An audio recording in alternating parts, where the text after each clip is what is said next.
Oh, Ken, kiss my ass. You're live. All right, guys, welcome to this Thursday night's Livewell here at Fish, North Georgia. Oh, it started early already here. So glad you guys could join us tonight. We got a great show in store for you tonight. Anything and everything is on the table. We're going to talk some fishing, but any topic you guys want to talk about or bring up tonight, hey, we're gonna go for it. Doesn't matter what it is, as long as we ain't really getting in too much trouble. We're going to talk about that. So you guys are going to drive it in the comment section. Got my buddy to my left, Sal Pinto, in the house, and there's Mr. Sal. He's a deviant, but we bring him on every once in a while like that. The wild card. And to my right, of course, we got Mr. Thornton there. Father Time in his red and his Tiger Woods red and everything. Publix tailgate team. You looking good tonight? Thank you. You look good. And of course, back there with the headphones finally, so he can hear back there, Mr. Yeah, these headphones are great. McGuire. Yeah, you look good. You look professional back there. So let's go ahead and knock out the business aspect of it because we want to thank all our fine sponsors. And as always, we start with Sonar Pros. Guys, if you want to get your sonar installed correctly by a professional, you take it where the pros take it. That's Trent and the guys over at Sonar Pros, 770-530-4505. And listen, if you take it to somebody else, Trent will fix their work as well. So make sure you take it to that. We appreciate them. And, of course, Kevin Underwood with Lip Sticker Fishing, by far my favorite guide, the guide on Lake Lanier. If you want to go after trophy spotted bass, check him out at lipstickerfishing.com or on Facebook. We see it every single week. He's always putting his clients on big fish. And, of course, the best rod sleeve on the market, Evolve Fishing. I'm telling you, it floats. It's got all the protection you need. And best of all, the hooks do not get into the material like your standard cheap rod sleeves. You can get them here at Fish North Georgia, or if you're watching this, look down just below the thing, and I've got a selection of Evolve rod sleeves that you can buy straight from FNGO.com. And, of course, the Money Saver Lure Retriever, the best plug knocker on the market. Absolutely astounding the way this thing cuts through the water. We spend a lot of money on all our high-end, of course, like Kevin does, all that high-end fishing tackle that you got. If you get hung, you want to get it back. That's right. That's right. So Money Saver Lure Retriever.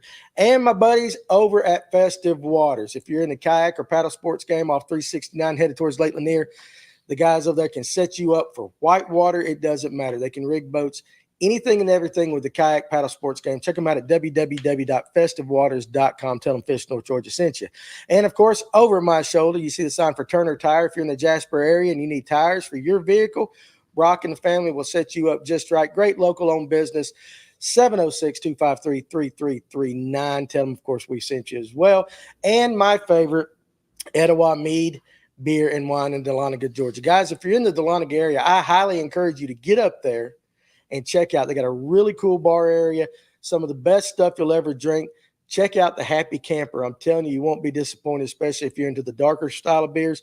You will absolutely love that. And again, mead can be shipped all across the United States. So check them out on their website, Etowah Beer, Mead, and Wine in Dahlonega, Georgia. And so with that, we're going to say hello to everybody that's out there. Phil, Landrum, Ken, of course, who's sitting behind me making comments right there. We got a little crowd back here. John Alder.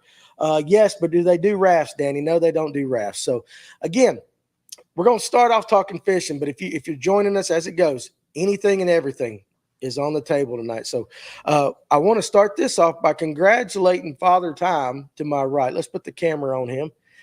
Him and his partner won the Monday night tournament on Allatoona. So let's all give him a little round of applause there. Yeah, absolutely. Absolutely. Well done. So won't you give us a little recap of the tournament? We found some schoolers. Schoolers? Yeah. We were able to have 5 fish in about the first 35 minutes and started calling from there, and within 20 minutes caught before the tournament ended, caught the big fish, 447 spot. 447 spot, which is an extremely big fish on Allatoona. Good fish on Allatoona. Are you going to tell us what you caught it on? Shaky head. You caught it on shaky head? I'll tell you. Shaky head. Shaky head. Were you shallow, deep? 3 feet of water. 3 feet of water. You caught a 4-4 spot. Yep. Now, can you tell the quality of the spots on Allatoona? I mean, as you're fishing, can you tell that the blueback heron are making an effect? I think they are. Yeah. I think they're baits everywhere right now. And so the schoolers, was that what they were chasing? Could you tell they were knocking the bluebacks out? They were knocking something out. I couldn't tell you. I don't know what a blueback looks like from a thread fin. Oh, really? But they were schooling. They were busting everywhere where we were at. Well, that's good, though, because Allatoona, it's getting hot. And a lot of people kind of reporting to me that some of the lakes are kind of slowing down a little bit. So but they weren't there last week. but they were there this week. They were there this week. Okay, but again, I want to say congratulations. Thank you. Give you your due credit where credit's due right there. Grant Carmichael was my partner. Grant Carmichael, did he carry the day? He got the big spot. He got the big spot, so there you go. So that's it. Nice. That's it. So Sal? Yes, sir. What are you seeing on the water right now? I'm not seeing any schoolers. Seeing a lot of fish in the brush. Some will fire and some won't. If it's slick calm, everybody knows what you throw when it's slick calm. Right. But it just I haven't really been out very much. Here I am. Right. Just putting it out there, Dan. Yeah, that's all right. But yeah, I mean, that's they're spot choker swim head or swim bait, of course. Right. Or swim bait head.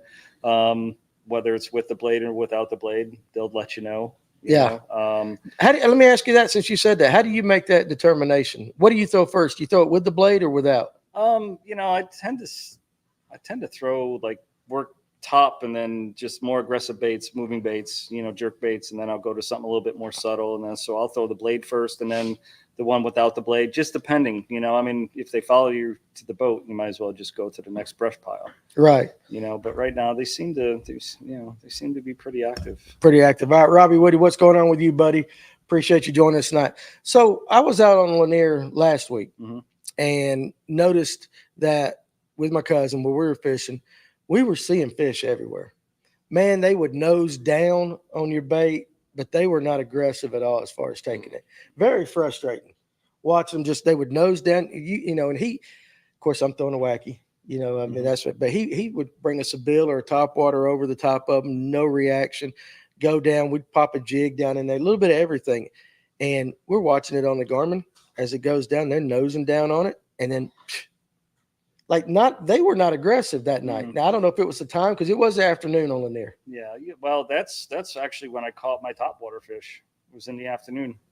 Really? Yeah. Out there in the washing machine with all the boat waves, and that's when I was catching them on top. I mean, I caught one first thing in the morning. Yeah. Everything else was on a Nico. And then I started catching them on a topwater about 12:30. Really? Yeah. Weird. We didn't see any surface activity that afternoon. Well, I didn't either. I was just thrown over, I was watching on forward facing sonar and I was just finding the brush piles that seemed active. And if I would have, and it's hard because you really need to cover them. You need to cover a lot of brush piles. Right. You got to run everything. How do you do that on a Saturday afternoon on Lanier? Yeah, that's true. You can't. It's brutal. Not only you're going to come off there crippled. And I'm not trying to make fun, but it truly is. It's harsh. Yeah, I believe it. We kind of put it in the old Keith Bridge area. Started off on some humps and everything. And okay, so look, Kevin, lip stickers here. Doc. What's up, fellas? The water is boiling fish, schooling fish on Lanier. And see, okay, so Kevin, that's what I was getting ready to say is like, now maybe it was a timing thing. We were there in the afternoon. We didn't see any of that. And maybe it was location. Sometimes that. But we figured before we got off the water, and we put on the trailer right about dark. So, we were just an afternoon quick run. Nothing. We said sooner or later we figured we might see something boil on top a little bit here and there. Nothing. It was dead. So I was kind of like, okay, well maybe this, topwater bite or what hasn't fired up yet. But I guess it could have been the afternoon. So you see more of that action in the morning anyway, right? Yeah, I mean, definitely more schooling in the morning. But, again, find that right brush pile, man. They will absolutely fire, and it'll happen quick. All right, well, let me ask you this. Since you said brush pile a couple of times. Last week, Buddy Benson was on here, and we were asking him, when you come up to a brush pile, what makes you actually fish that brush pile or go to the next one? And he was saying if the fish are in the brush, if they're stuck down in the brush and not – suspended above it, I go to the next one. Well, let's say you find that brush pile after brush pile after brush pile, and you got to go down there and get them. How are you attacking it? What's the best way to fire one of them jokers up? On the bottom? Yeah, on the bottom. Like if they're not coming up. Shaky head, Nico, and I'm going to say it, and I'm sorry, I don't mean to sound repetitive, but the little spotty. The little spotty. Yeah. Those are the I know you're a Picasso guy. On the bottom. I know you're a Picasso guy. Kevin says location had to do with how the herring are set up and where. And so, yeah, we didn't see. I mean, we saw some bait, but I figured eventually you're going to see something bust the top. You got to. I may be wrong, and please, Kevin, correct me if I'm wrong. I'm seeing more fish around the brush pile. I've seen some suspended up on top, but I'm seeing a lot of movement of the fish around the brush piles. And I don't know if they're chasing the bait, but it just looks like to me that those fish are a little bit more active. They've seen something, they're searching, they came off the brush pile. As long as they're not coming to my boat, I'm fine. Like if they're just swimming around that brush pile, those are the brush piles that I feel like I can get bit on. Mm-hmm. That's, and I don't have to go down on the bottom, but when I've got such a cool little Nico rig that I feel like I can catch fish with it anywheres. And, it's nothing fancy. I mean, it's a Nico. I don't use a Cinco. I use a floating tail type worm. Right. And, and it just works. I've had trouble with hooks though. Like my hookup ratio was not so hot. So on the Nico, I know. And what the heck is his name? The guy from Talking Tackle. He was just on your show. Dylan? No, Dylan wasn't on my show. You're watching another show. Are you committing like podcast adultery? No. You had some guy out here when wasn't it with Trent Palmer, somebody from Talking Tackle? No, that was Justin Kimmel. He fishes the pros. He fishes MPFL with them, but he knows them very well. No, he knows them very well. But right. I know Dylan. I know you're talking about. All right. Well, anyways, I don't know if they have a podcast or not, but they they hooked me up with a Hayabusa hook. Hayabusa. And you like that better? I had one day last Saturday. I caught 20 spots on it. I mean, and I'm not even kidding you. Like I missed one, and the worm was pulled through my harness, so they didn't commit.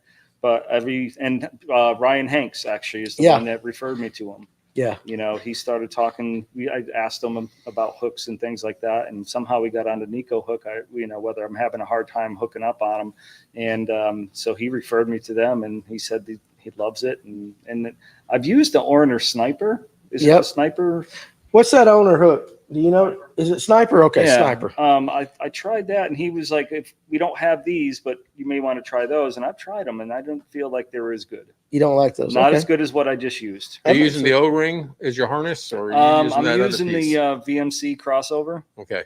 I like that. I love that harness. I really do. Yeah, I've seen those. Yeah, and I tend to go a little bit smaller than what I think they recommend. A 6 on a Cinco. I go down to a 5. Okay. And you just like it because it's a little tighter? A little tighter. I'm cheap. Uh-huh. Yeah, I don't like losing Yamamoto's. Yeah, I understand that too. So you can crisscross the O-rings too and get the same effect. Yes, sir. You can do what now? Crisscross the O-rings. Okay. When you put it on a Cinco, put one this way and one this way. You do that? Yeah. I don't even use an O-ring. You do that? I do that. Phil Hutchinson, I don't use an O-ring either. I just swing the worm. You do? Yeah. No, he said I don't do that. He did not say do. I thought he said. He said no, he didn't. Okay. No, so like I take the only time I ever I love a wacky and that. The only time I ever use an O-ring is if I am bombing them things. But if I'm close quarter with docks and skipping docks and that, I never. I just go with skipping a lot on Altoona though. No, I'll tell you not. But I use a smaller hook than a lot of guys do too, and I think that kind of helps me keep it in there because I go really small. Keeps you getting hung up. Yeah, it does. My casting doesn't help, but yeah, the smaller hook does. I was being nice. I know you were. So Phil Hutchinson says they've been pumping water out of Lanier starting around 2 to 3 each day. Y'all think that's helping to get the fish going? They normally say, hey, when it's generating, the fish fire up. They're pumping out Altoona too. What's the schedule on Altoona? I don't know the schedule, but it dropped probably almost 2 feet, I would say, over last week. Oh, so they've been pumping out a lot. Yeah. There's a phone number that my buddy Jason, he'll call when we're out there. And a lot of times when he's called the dam and listen to the recorded message and it gives pump times, we notice that the fish seem to fire up. Well, that's why they say, now listen, this is why a lot of the tournament guys say, and I'm not calling anybody out, but they talk about guys going out and catching big bags through the week. But then on a Saturday and Sunday, when they're not generating at Lanier, it's more impressive those guys that do it in a tournament. You know what I'm saying? Like they say anybody can do it Monday through Friday because they're always moving water, but it's the Saturday guys that can pop out 20 that's more impressive. I don't know how true that is. Lipsticker says, pay attention to what's off the end of those points. You're looking for herring. The herring slides up to the brush and the fish go to butting them. I guess, hitting on them and all that kind of stuff. So very interesting. Now, let me ask you, you keep saying Nico. You like that better than just a straight wacky? And why? Well, I mean, because of the nail weight, I can get it on the bottom. Is it because you can get there faster? Yeah, but it works as it's falling too, and Different action, yeah. Yeah, I mean, it Describe that action for me. It just kind of spirals, and then it's not like a straight, helix, but it's more like an oval kind of fall, and and of course that tail is just doing this all the way down. It just really natural, but it also gets me on the bottom. So you can watch the fish come out of the brush pile, and if they're doing Mach 5, they're going to eat it. They're going to eat it 10 feet before they do. If they come flying out of there and come straight down to the bottom, it's 100% of the time Gonna eat. But if they come down, they're kind of lollygagging, just kind of half awake or sleeping or something, they'll come down, and then you just got to sit there and just like. I like that though. Yeah, sometimes, beer in one hand and. Okay, so Phil Hutchinson said the link I just posted will give you the release schedule for both Lanier and Allatoona and other projects, but the link has not popped up, I don't think, yet. So Phil, if you could redo that and try to put it in there again. Allatoona is at full pool right now. Is it at full pool? Half foot over full pool. What is Lanier? What do you reckon? I mean, close? It's got to be like right at full pool. I don't know. I don't pay attention to that stuff, and I really should, because I mean, I got some tournaments coming up where I've got to fish ledges. So I got to learn how to pay attention to current and stuff like that. I never really do. I just read it when I get out there, figure it out.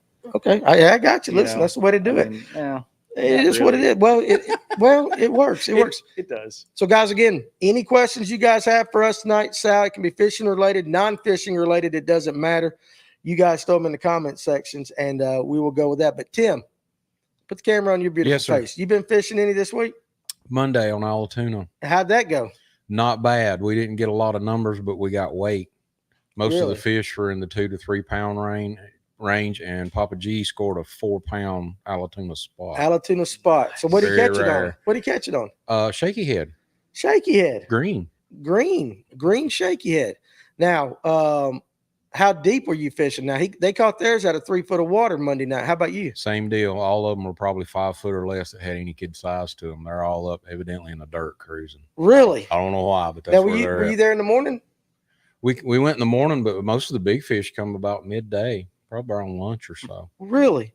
Now, how about schooling activity on Allatoona? Did you see any over there? We saw some that morning, but once the sun got up, it just really kind of died. So Phil Hutchinson, did the link go through? No, sir. We do not have that link in the comments section. But yeah, if you could pop it in there, definitely do that. Keep trying. Now, I'm still. Oh, Jonah Fordesha. Okay. Oh, Jonah. All right, pull that up. Good evening, Danny. Hope all is well. I was curious if you guys will sell Ops and Fluoro. Still working on it because they're trying to work out a deal with the distributor. And once they get that going, they'll start hitting in the stores. So last I had heard, the distributor deal was not set as of yet. So keep checking with me. Same guy that makes the hats is the Would distributor. you please stop about the hats? Listen, Kevin's mad. When we get hats, it's going to be like we're going to have an armed guard up here. I swear. I'm going to have about 150,000 hats here in the next couple of weeks. Will that work for you? I'll believe it when I see it. We've heard that. Do we have to put deposits down on them? 8 weeks. That's what I should do. You really should. That's what I do. Got some hats coming, guys. So everybody's been asking us about hats. They're coming. That's all I got to say on that. I had a question for you. When you approach a brush pile, this time of year, do you start Topwater? Do you start with the Seville style bait? How does Sal Pinto approach a brush pile? Yeah, I definitely I take it in levels. Like I'll do the Topwater, I'll do the Sevilles, and then I'll go to the jerk baits, swim baits, and then and try to get something down, even downsize, even a spinner bait sometimes. No, I got brought up last week. Yeah, I got brought up last week, but when the spinner bait got brought up last week, it was almost fishing it like a Seville, though. We were talking about that, burning it. So you're smiling like that's a secret. No, it really isn't, but it's fun. But nobody does it. Now, I don't say nobody does it. The people that do it don't talk about it. That's probably more accurate. Yeah. The tuna boys. The tuna boys like to burn spinner baits. Yeah. That's just not talked about a lot, though. When everybody talks about throwing over brush piles, you get your standards, Topwater, the Seville and all that. That's that tight lip tuna stuff. Them Alatoona boys are the worst. I can't get crap out of an Alatoona guy. And I'm working on a prototype with Picasso right now. Are you? Mm-hmm. You gonna name it after me? I mean, that's up to Dan. Much like Whoever- the mini me. The mini me. Sounds No. another little. You calling me mini me, or you saying No, I said spinnerbait it like the mini is me? The prototype, much like the mini me. That kind of like where you can burn hidden weight, kind of. I mean, it's not necessarily designed to do that, but it will. It doesn't roll. It doesn't do any of that. I've boat flipped 22 pounders with it, and Okay. to kind of test that durability. Yeah. And it's going to be good, man. I really think it is. I'm not. And then listen, I'm not a spinnerbait guy, but I really like this one. And they had something similar to this. This one, and I really liked it because it was, it's hard for them to throw. It's hard for the fish to throw this spinnerbait. Right. But the one they're working on now, and again, I don't want to upset them, but it's going to be good. And I think Picasso doesn't get enough credit for their spinnerbaits either. They catch giants. And I again, I'm not a spinnerbait guy, but I've caught some of the biggest fish that I've ever caught on their spinnerbaits. Their buzzbaits are amazing, and I'm not trying to plug them. I promise you, I'm not. I'm let me ask you I'm about freaking passionate about their stuff. I understand. Their spinnerbaits are good size to begin with, though. Yeah. Yeah, And but that rusty, squeaky thing they got on there. Man, Come on, be honest with me. You want to know something? You like can't tell that? me it doesn't work. You can't tell me it doesn't work and doesn't make a difference. Okay, I'm just I've testing caught my you. I'm biggest testing you. I've caught my biggest tournament bass on the rusty squeaker. Okay. All right, and it was a 7.16, and it was in the state classic 4 years ago on Seminole. On Seminole. Yep. The squeaker. Yep, I had the exact same weight both days. Okay, now listen, I believe you. I believe you. And that thing was that, and their spinnerbaits were it. Okay, all right. So David Weaver says, I fished every day last week, and in the morning we caught fish on jerk baits every morning till the sun got up. And fishing for schooling fish, caught a bunch on Topwater. I guess it was just me. Now, Lip Sticker's got a question. Again, we're sticking with fishing, but again, anything you guys want to talk about tonight, we can. Summertime. What's the go-to trailer for the little spotty? More kick or subtle? I do a little bit more kick. Okay, and why? Because it's summer, the water's not cold. I think it's small Yamamoto. It's the X Zone Muscleback Finesse craw, and then they just came out with this little tiny adrenaline craw. Have you seen this thing yet? Yeah, I'm getting them. Are you? I'm getting them. I got Have told. you seen that tilapia color? I got my account approved with them, and I actually was told, and this was by more Alatoona guys, that is the one trailer I need to carry. The little one they have now, the junior, is just amazing. And you know why they told me I needed to carry it? For that damn little spotty. Oh, yeah. I may be onto something. You might be onto something. So, Phil Hutchinson, if you will text that to me, my phone's over there. But in the description, I will put your link down there. Jonah Fordesia. Jonah, am I saying your last name right? Yeah, at Barday. No, the very bottom one. Oh, okay. Is that somebody we need to do first? No, go ahead. You're okay. fine. All right. So I'm curious, what's your guys' opinion on the 100 swim baits? And he says, there it is. And he says, swim baits company Glitch swim baits. I assume that's what he's talking about.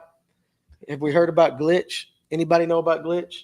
No. I do not. If you're in the comment section, you know something about Glitch, put it in there so Jonah can do that. So, and then of course, Stephen Barday, of course, Mr. Picasso there. The squeak makes a difference. It does. Do you throw it? I have some that squeak, yeah. I got some that years ago, squeak because I don't put them up. Well, I throw them, but not as much as what he does, I'm sure. Right. I throw the booyah counter spins because they come up real quick. Okay. All right. That makes sense. And okay. I throw a 1/4 ounce double. All right. So Gina Fuss. Jenna. Yeah. Jenna. Yeah. Well, it's got a Y. Right. Jenna. Okay. Well, I don't pronounce it right. my wife pronounces it a little different than I do. So when I say Jenna, she thinks Jenna? it's cute the way I say her name because she's adorable. It's my stepdaughter. It's Your my stepdaughter. My daughter. I Hey, should call okay. her my daughter. She is. Well, thank All you. of them Thank are. you for watching. Hey, Sal / Pop. Yep. What is your favorite part about teaching your grandsons how to fish?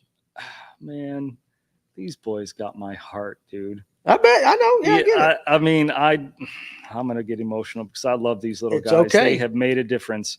Honestly, it's just the smile and the laughter Yeah. when they catch a fish. He caught one on an OG. Oh, really? He's 7, Yeah. almost 8. He caught one on the OG. I love that, man. I How bet you do. exciting is that? You know. Yeah. So, but the teaching them, it's just I want to be able to carry on.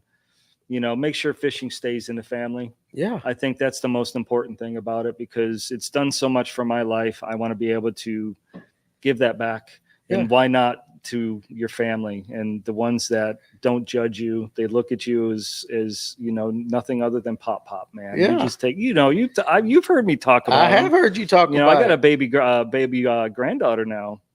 Yep. First How one. old are you? I'm 52. We're the same age. Yeah. How many grandkids you got? 4. Good Love Lord. them all. They're Love all 'em all. adorable. Yep. Yeah, that's awesome. Yep. It's awesome. I know. man. I really do know how you feel. I know. Memories. Well, what did Yeah. you say before the show about memories and? Oh, going to the grave with memories, or you're going to the grave with dreams? I'm going with memories. Yeah, that's a very wise saying, Confucius. Confucius. Yeah, Confucius. Nice. I am confused. That's sometimes. Confused. Deep Thoughts by Jack Deep- Handy, right? Isn't Yeah, that the old deep. school. That's hey, listen. We'll do the Kevin Tim Thornton. understands. Yeah, I got you. We'll do the Kevin Thornton question of the week, and we will be doing that about halfway through for a rod sleep, for an evolved rod sleep. But we need to have another segment, Deep Thoughts with Kevin. We'll have some of that daggum music they play at a Chinese restaurant going in the background, that and let Kevin just spout off wisdom. You just got to shave his It beard the won't be right a way. long show. It won't be a long show. Don't sell yourself short. Danny, going back to our conversation the other night regarding habitat restoration, and this was on Tuesday night's show. What or where would the bass fishermen like to see work like that done? And so we were talking about rivers and cold water fisheries, and we were talking about how the state spends our money or spends it incorrectly or on certain things. And habitat restoration got brought up. On a lake, if you had, say, X amount of dollars for some type of restoration or fish enhancement to that lake, and you can do Allatoona, Kevin, and you can do Lanier or any lake that you choose, what would you like to see? Honestly, if I knew that it would survive and flourish, grass, man. Grass.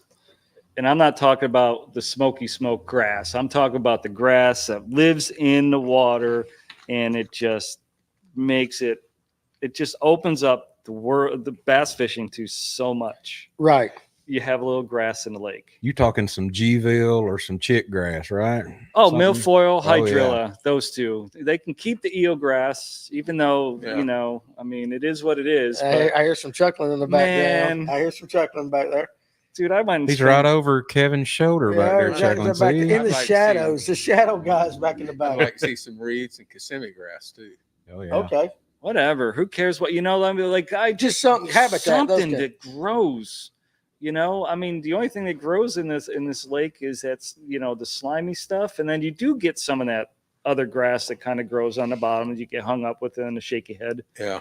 But it's more of a green plush grass, but Mhm. it's just really, really. You don't narrow. want the snot grass. I don't want the snot grass. That's what we call it. Have you ever fished snot grass before? and caught Yes. Yes. Latham's got it now, unfortunately. 'em? Really? Yeah, you can't throw a shaky hit or a jig over there in some No. places anymore. What are you throwing at? Come on, Danny. Drop Give us shot. the juice, Well, Danny. if it's You snot- know what he's about to say. Whack. Who out there knows what Whopper he's going to plopper. say? no, hell no.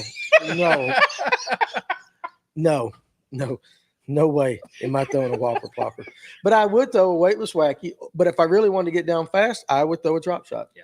And I would just drag the weight through the grass and all that. Mhm. But on Latham, little trick, and I don't know if it works for you guys. What's up, Tracy Coker? And Michael Temple said, Sal, that's memories you'll never forget. I want to make sure. And it is. Yeah. Absolutely it is. A little secret down there is if you're pulling through that grass, that snot grass, if you will just load up your rod and give it just boom, a jerk, sometimes you can pull it off and you get a reaction bite to the fish that are down there. So don't just if you feel it, don't necessarily give up. Oh, crap, I got that stuff. Give it a pop or two. Now, it won't come off every time, but if it does, as long as it stays on the weight, I don't care if it's on there or not. Yeah. You know, it just helps me stay in contact with that bait a little bit more, and kind of creates that straight line to my bait. And I think the sensitivity is better. And so that's but no, weightless wacky, man. Okay. I threw a weightless wacky. If Jason watches, and he'll probably watch it tomorrow because he's a snob on Thursday nights. That's my cousin that we went fishing with. He normally watches next day, but he was fishing humps 20, 30 foot, and I was throwing a weightless wacky, and I just sitting there. I'll wait. I caught a fish off of it. Just get it down to the bottom. It just takes a while. It takes a while. Yeah. But it's a very natural, slow present. And I don't really get a lot of snodgrass on a wacky, even when I go to the bottom. Now, if I waited, I do. But if I'm fishing it weightless, I don't. Going back to that last question, also extend the docks in the wintertime for Allatoona. I know Gatewood's got a dock now, but you got to drive all the way around the lake. Yeah. So yours, instead of habitat, it's more like fishing. No, I'd go with the habitat first, but I would like to see him do something with the docks. At least put 2 or 3, maybe Victoria and Galt's Ferry or something like that. Yeah, I got you. Get some Or the access. blockhouse. I mean, it's such a great parking lot, a good facility right there. The bathrooms are usually fine, I mean, not too dirtied up, and plenty of parking, to accommodate. Hey, the dock's in the water over here. Let's use this boat ramp. Use the blockhouse. Yeah. And the lake's so small, you can get to wherever you need to go in 20 minutes. Yeah. But especially the way they pull it down, I can see that being an issue. Terrible. Well, we're just going to have to get a petition signed or something. I don't think that works. So, Jonah, his Ford, that's what threw me off. I thought your last name was Ford. What's your guys' favorite OG color? If you're throwing the cast OG, what's your favorite color? I mean, it's no secret, the ether, if it's cloudy, or the herring. Mm-hmm. You ever throw that black one? So they actually said, when Ryan was on the show, he said that black one what's his name that's always fishing with him? Tim, you remember his name? Franco or Gio? Yeah. Franco. I don't know. Great guy. Oh my God. Super. Dude. One of the best human beings I know. Guy changed my life. Yeah. Super guy. Yeah. But they said even on a sunny day, that black with that chrome is still very, very effective. And he gave reasons that I don't want to mess up trying to recollect what he said. Yeah. But most people do go with the ether or the herring. Yeah, they can't. I know I bought the bone this year, but is that a new color for them? I don't know. With the new 3D eyes, I mean, I don't remember seeing it, but obviously bone is the one I'll throw in the morning. But you got to have wind, in my opinion. And this, I feel like that bite is so much better if you have wind. Boat waves can help. In the afternoon, it can certainly help. Okay. But I just feel like that bait needs a little bit of ruckus on the surface. I got If they're schooling, it doesn't matter. I mean, I got you. You could usually get one to eat it. So we got a couple. We're talking about the snodgrass. Nico in the snodgrass. Bent worm. Bardet, of course, drop shot in the snodgrass. So, I mean, again, that's kind of what I said. It just keeps it up. Yep. Phil says accessibility at Allatoona. I get that. And thank you, Kevin. Extend, and I'm sure he wants to say it in a different way, but extend the docks, especially in the wintertime. And then now at the bottom, we've got our buddy Big Al from the NPFL. There's the boom with his. He went with his deep hot this woman. time. That's right. Hot woman of the 80s, Christy Brinkley. What do you think about Christy Brinkley there, Sal? She's blonde, right? Are you asking me what Christy Brinkley looks like? No, wait. No, I don't. The chick in the Ferrari in Lampoon's Vacation. Chevy Chase is chasing her. Oh, that's her? Yeah, she was married to Billy Joel. Yeah. Okay. I've seen the movie. I think I know who you're talking about now. I don't pay attention to actors or actresses. But this Christy Brinkley, she's kind of hot. Oh, yeah. I mean, from what I remember from She's her. very hot. Oh, yeah. I woke up. Yeah. Red Ferrari, Vacation. See, that's what I'm saying. Chevy Chase, and he's got his wife asleep. Remember when we were talking about? Pulls up next to her. We were talking about before the show. That drives off the road, yeah, right? you're going to look.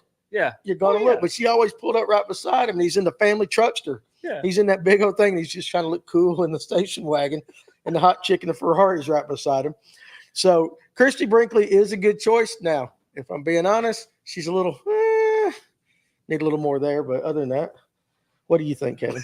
I like taters in my meat. I like taters too. I don't want fried eggs. Yeah.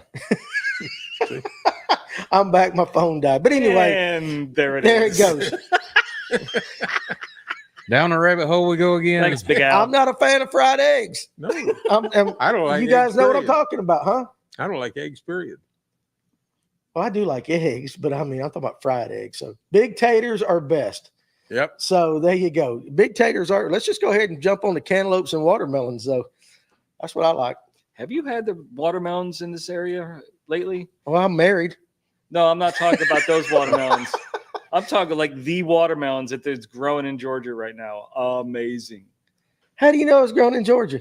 Well, I mean, the sign says it is. They but buy I, it That somewhere shit was else to sell probably it. it was probably made in Peru. I That thing was harvested about a month and a half. that produce store in the 400 outlets. Oh, you well, listen, that stuff they go down to Atlanta at the farmers market or something by that. Yeah. I don't know. I'm just messing with. Okay, are the watermelons in Georgia tasty? Yeah. Well, if they're in Georgia, yeah. Wherever they come from, they're amazing. Have you ever had a yellow watermelon? Not in a long, long time. Been a while, right? Yeah. Those are the good ones. So Yeah. them melons down south are juicy. Watermelon smoothie is really good.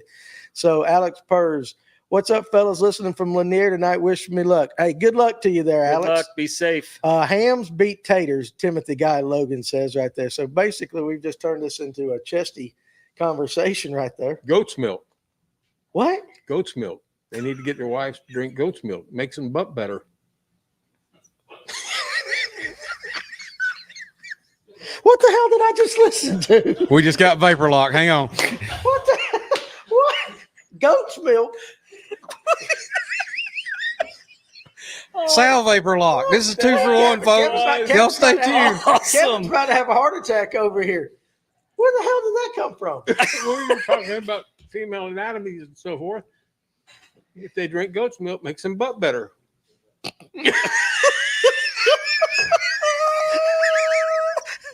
What? I can't even make this stuff up. Goat's milk. It's going to be a run on goat's milk. It's going to be like every store is going to be out of goat's milk from now on. I'll be right back. So that makes them buck better, huh? Butt better. B-U-T-T. butt Makes better. their butt better. No, makes them butt better. Dang, I don't even know what in the hell that. Yeah, you do. You were talking about it before we went on live. Boobs. No. We were talking about boobs. No. Oh, Now you get it. yumming. Almost. Yeah. Almost. Okay, I got you. There we go. So Oh, Mason and my hey, God. listen, if you're an adult and your child's watching, it's not our fault. They shouldn't be watching. Can I use that on stage? Hey, can Big Al use that at the He can end? use it. Yeah. Goat's milk there, Big Al. So there you go. Damn. Oh, it's so great. It's, What- it's warm in here. Oh man. Is that like a saying from like the 40s? That's my dad's saying. It's okay. Your dad said get him goat's milk. Yeah. That's what he said. The next sponsor will be the goat. He said, dairy. get your mom's goat milk. Makes your butt better. Kevin. Get reverse yum yum. There we go. I'll tell you what. Seriously. Okay, there you go, guys. So Yeah, keep the every guy's questions gonna listen. coming. Every guy's gonna go to Publix tomorrow or something like that, and they're gonna come home with a bag of goat's milk for their wife, and you go, "I'm trying a new diet, babe. You need to try it with me like Yeah, that." And that's how yeah, they're gonna get them to drink goat's milk. It's delicious. It really is. I don't drink it on a regular basis, but I've had it. It's not bad. How'd it help your butt? Huh? I'm not quite sure. I don't see it. Well, okay. That's where you need a friend. You need a friend. But hey, no Brokeback Mountain. Co-angler. Go angler. What does buttermilk do? Hell if I know. I love buttermilk. All right. You don't I like buttermilk? I can drink don't like- buttermilk by the I gallon. don't like milk, period. You don't like milk, period, but you like goat's milk. No, I don't drink goat's milk. No, that's for That's her. for the women. Makes them butt That is better. like the most sexist thing I've heard. That's for the women. That's for the like his age is showing now. That's for the women. That's right. Hey, I trust you. Listen, I don't know what buttermilk does, Ken. While you're back there in the crowd back there texting questions to us, so Ken, you can come over here. I'll put you on yeah, camera. we It's put not you a on camera problem. and you can tell us what buttermilk gives me gas. But other than that, I love it. Don't drink kefir. You know, have you ever had kefir, Kevin? I got the camera on them now. Look, No. they're busted Do you know back what, there. Do you know what kefir is? No. So, have you ever had kefir? I don't know. Okay, this is a public service announcement. Okay, I'm gonna tell you guys Don't a try story. this at home type thing. I ain't told you about my kefir story. Okay. No. Okay, so it's a public service announcement while I'm telling everybody this. So I was having some stomach issues, and I had a woman at church say, "You need to drink kefir." And I said, "What is kefir?" And it's kind of like a cross between buttermilk and yogurt. So it's kind of a thick kind of buttermilk kind of thing, but it's very popular in Europe. So went to the store, actually Publix, got some kefir, got a half gallon of it, took a sip of it. Man, I loved it. I absolutely loved it. So I drank the whole half gallon. So later on that night, I'm in bed with the wife. And for those of you that want to know, I don't sleep with any clothes on, just in case you were wondering. I'm totally buck ass naked. Thanks I for was sharing. wondering. Huh? I was wondering. Yeah, I can't listen. I know you're wondering. Okay? The eye roll. Listen, seriously. It's a sight. But anyway, so I'm laying in bed. My wife's beside me. She always fusses that I don't wear underwear anyway because, you know, whatever. But I didn't have. But anyway, I'm sitting there and I got a fart. So I'm trying to, and I'm trying to be polite to my wife. Look, keep the camera on Kevin while I'm saying this. I'm trying to be polite, Kevin. So I take the covers off of my ass and I try to squeeze one out. And the next thing I know, the back of my ankles are like 98.5 degrees. I sharted all the way down the bed. All the way down the bed, hit my ankles. This is from kefir. This is why you don't drink kefir. So it's all the way down the back of my ankles. Oh, now, here's the problem. My wife's still asleep, and I got to get out of bed. I do this Tom Cruise Mission Impossible move because I don't want to get none of that on the covers, right? No. So I get off, and then I'm like tight-lipping it all the way to the bathroom.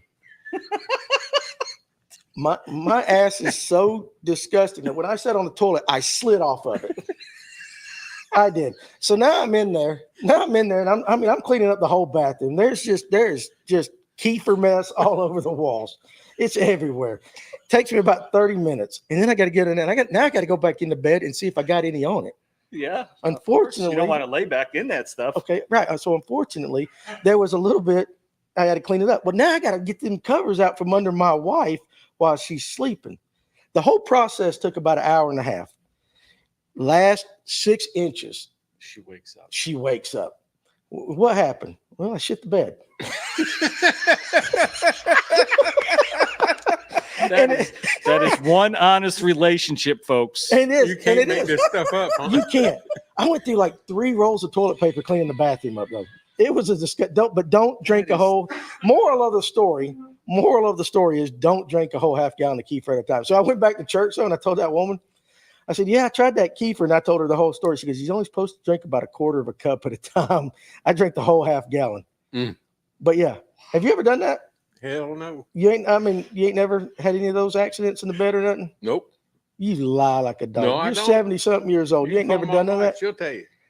Okay, I believe. Well, anyway, that's my kefir story. Since we were talking about buttermilk and all that. So, guys, kefir in moderation.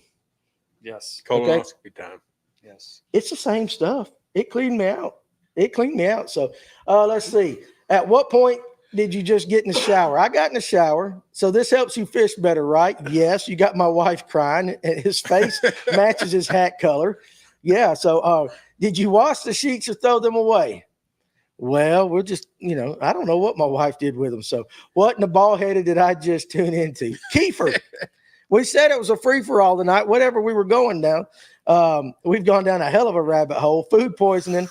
And I'm just telling you, we were talking about buttermilk, and I wanted you guys to be safe and not have that experience. Don't shart after kefir. Yeah, that's probably, yeah. We don't know where the hell to go with after that, do we? No bueno like There was that. a And guy don't from drink that South before you Carolina. go You guys are fishing. getting big, by the way. You're Huh? getting out-of-state people on the show all the time that are making. There was a guy that fished with Kevin. Greg was his name. He went back. He was just, saying how great Lanier was, and I'm just trying to. You just trying to change the subject? Yeah, that was a little gross. Get us back on track. Because I'm trying not to think about you tight-lipping it. Hey, listen, we'll get back to fishing, but seriously, That's a cheeky remark. it was. Oh my God, you're old. Listen, but I did. I was butt clenched as tight as a man could be. I bet. But the whole time, it's like, I'm trying not to drip anywhere. It was rough, dude. Dude, That thing was like that. It was just a little, and it just went poof. I got nothing. You got me back, Dan. I got nothing. Don't drink Keefer. I got a lot of stories like that. Oh so, man, that's awesome. but anyway, where's it? Do we got any fishing related comments? But again, I get Greg at the very top. okay. And there we go. Enjoy your Yeah. program from South Carolina. Fished with Kevin a few weeks ago. Great day. Lanier is great. Greg, I'm sorry this was the episode you tuned into, but we appreciate you watching. And absolutely, Kevin is amazing. I enjoyed my time, and great teacher, but he's fun to fish with. Got to get him a new hat though. That hat he's got is wore out, but that's his lucky hat. So we definitely got to do that. Let's see. Go ahead here. It comes with age, Danny. Don't trust a fart at our age anymore. Penguin walk. Like put the That is awesome. Clear like right here. Yeah. I would put my pants up, but it was more like this the whole time. How's that different from normal? Well, That's called the tight cheek shuffle. I'm telling you what, like seriously, if you put a watermelon seed between my cheeks that night, I could have shot that joker 100 miles. They were tight, dude. It's like that the little bread ties. You used to break off one little tab and you just fling them, and they go. You never did that. You know how they have the little plastic tie? I have never played with a bread tie there. Oh Sal. man, if they hit you, it hurts. Where'd you grow up at? Where'd you grow up? Upstate New York. So Yankees play with bread ties. Yeah. What does a bread tie have to do with your butt? I don't know. What? Well, the watermelon. I'm kind of wondering how that got involved here. Okay, so Changing the all right, so changing the subject. So best bathrooms on the near accessible by boat. Sal needs to tell us about Taylor Swift. I hear he's a fan. Are you a Swiftie? Hell no. Sorry. No, No. Then why does that get said? Kevin it was obviously he's always holding up the biggest spots I've ever seen, but he had he put this little person in the bottom of it that was dancing, and he had some music playing with his post. It was cool, but Yeah. it was Taylor Swift. So I'm like, messaged him, I'm like, Taylor Swift, really? I have a girl at work, and my job is awesome. My bosses are awesome. My team is awesome. There's a girl that knows everything there is to know about Taylor Swift. Everything. Yeah. Like if you say My daughters anything, do, yeah. it's unbelievable. From her side and perspective, see what you did, Kevin. I'm talking about Taylor Swift on a fishing show. What are you kidding me? Went from spot remover to removing spots. Yeah. But anyways, I You know what I did with Taylor? Taylor? I do not like. You know what I at did all. though? When she first come out, it was the same time as One Direction, and my girls were all about One Direction and Taylor Swift. And I made the mistake of saying, she's a one-hit wonder. I don't know why y'all are getting so upset. That was what, 8-10 years ago? Every time she puts out a new album, my daughters are now 28 and 25 will look at me and go, one hit wonder, huh? One hit wonder, huh? She's done okay for herself. She is doing well, and good for her. Good for her. I don't dislike her. How do you think Travis Kelce feels? He's dating Taylor Swift. That's pretty good, but she's the breadwinner in that relationship. He makes good money, but that woman makes money. I would have loved to have been in the locker room when it first came out that he was dating Taylor Swift. That would have been something. That would have been cool. Yeah. That would have been awesome. Yeah, just to hear the guys. Oh, yeah. The brothers are probably going, man, she ain't got no meat.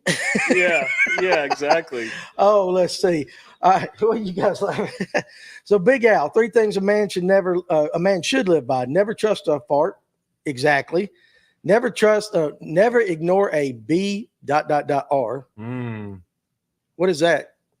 We can't say that. Where is this? Can you just mouth it to me? Oh, well, I think he's being boner. Oh, yes. Okay. Would. I never pass up an opportunity to use it. Yeah. So I get you. I get you there. So, Landrum's, Block It. Guy B says, and it was nice meeting you the other day. He actually came up here, walked in the store, and I said, can I help you with something? Are you looking for something? He goes, you. That scares the hell out of me because I don't know if I owe him money or nothing like that. So it was really cool. Block It just did a video on how to do number 2 on a bass boat. Are you serious? He did one. Block It did one? Yeah, he did one. I didn't watch it, but I saw it. It was. You didn't watch it, but you saw it? The news feed comes on your PC at night or on your laptop. Wait a second. He said PC. That's what I still have, a PC. I know they're computers. Yeah. But it's might as well personal. said abacus. It's personal though. Is it personal? It's PC a personal computer. Personal computer. Don't touch those keys. Don't touch those keys. His doesn't sit in his lap. No, it doesn't. He's probably got one. Kevin, you got one of them big old tower computers from back in the day? No. You still run like you're running like one of the original ones? Is it a new one? Yeah. Well, it's 4 years old. I guess. Okay. I got an iPad though. You got an iPad. Yeah. And Where do you think I get all these questions from? Oh, I don't know. We got a great question coming up here in a little bit. So let's get back on it. All right. Favorite, where we got a question?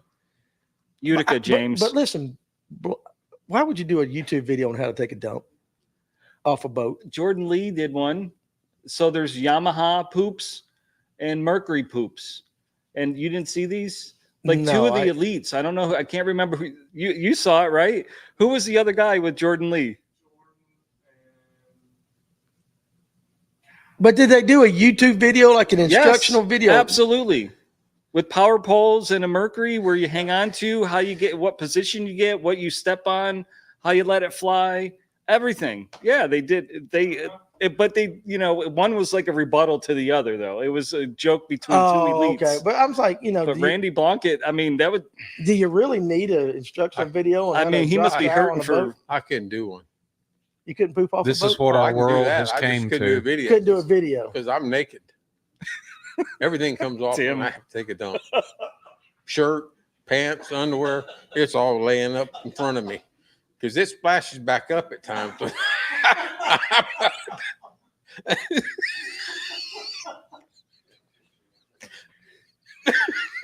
Tim.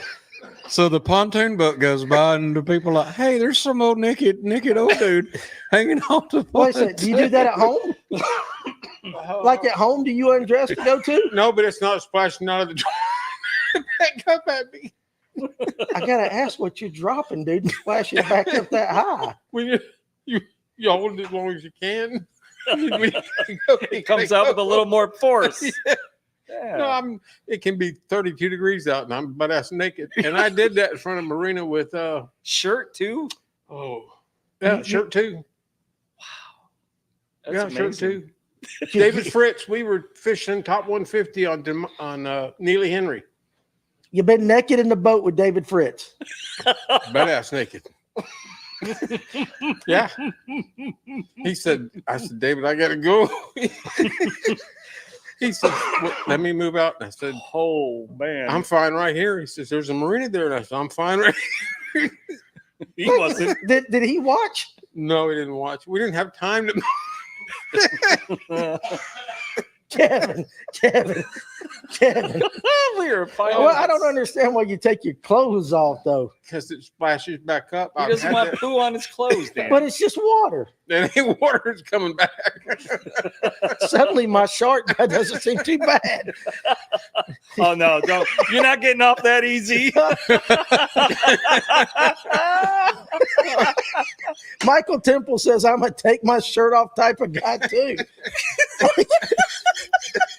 Why the shirt? That's what I'm saying.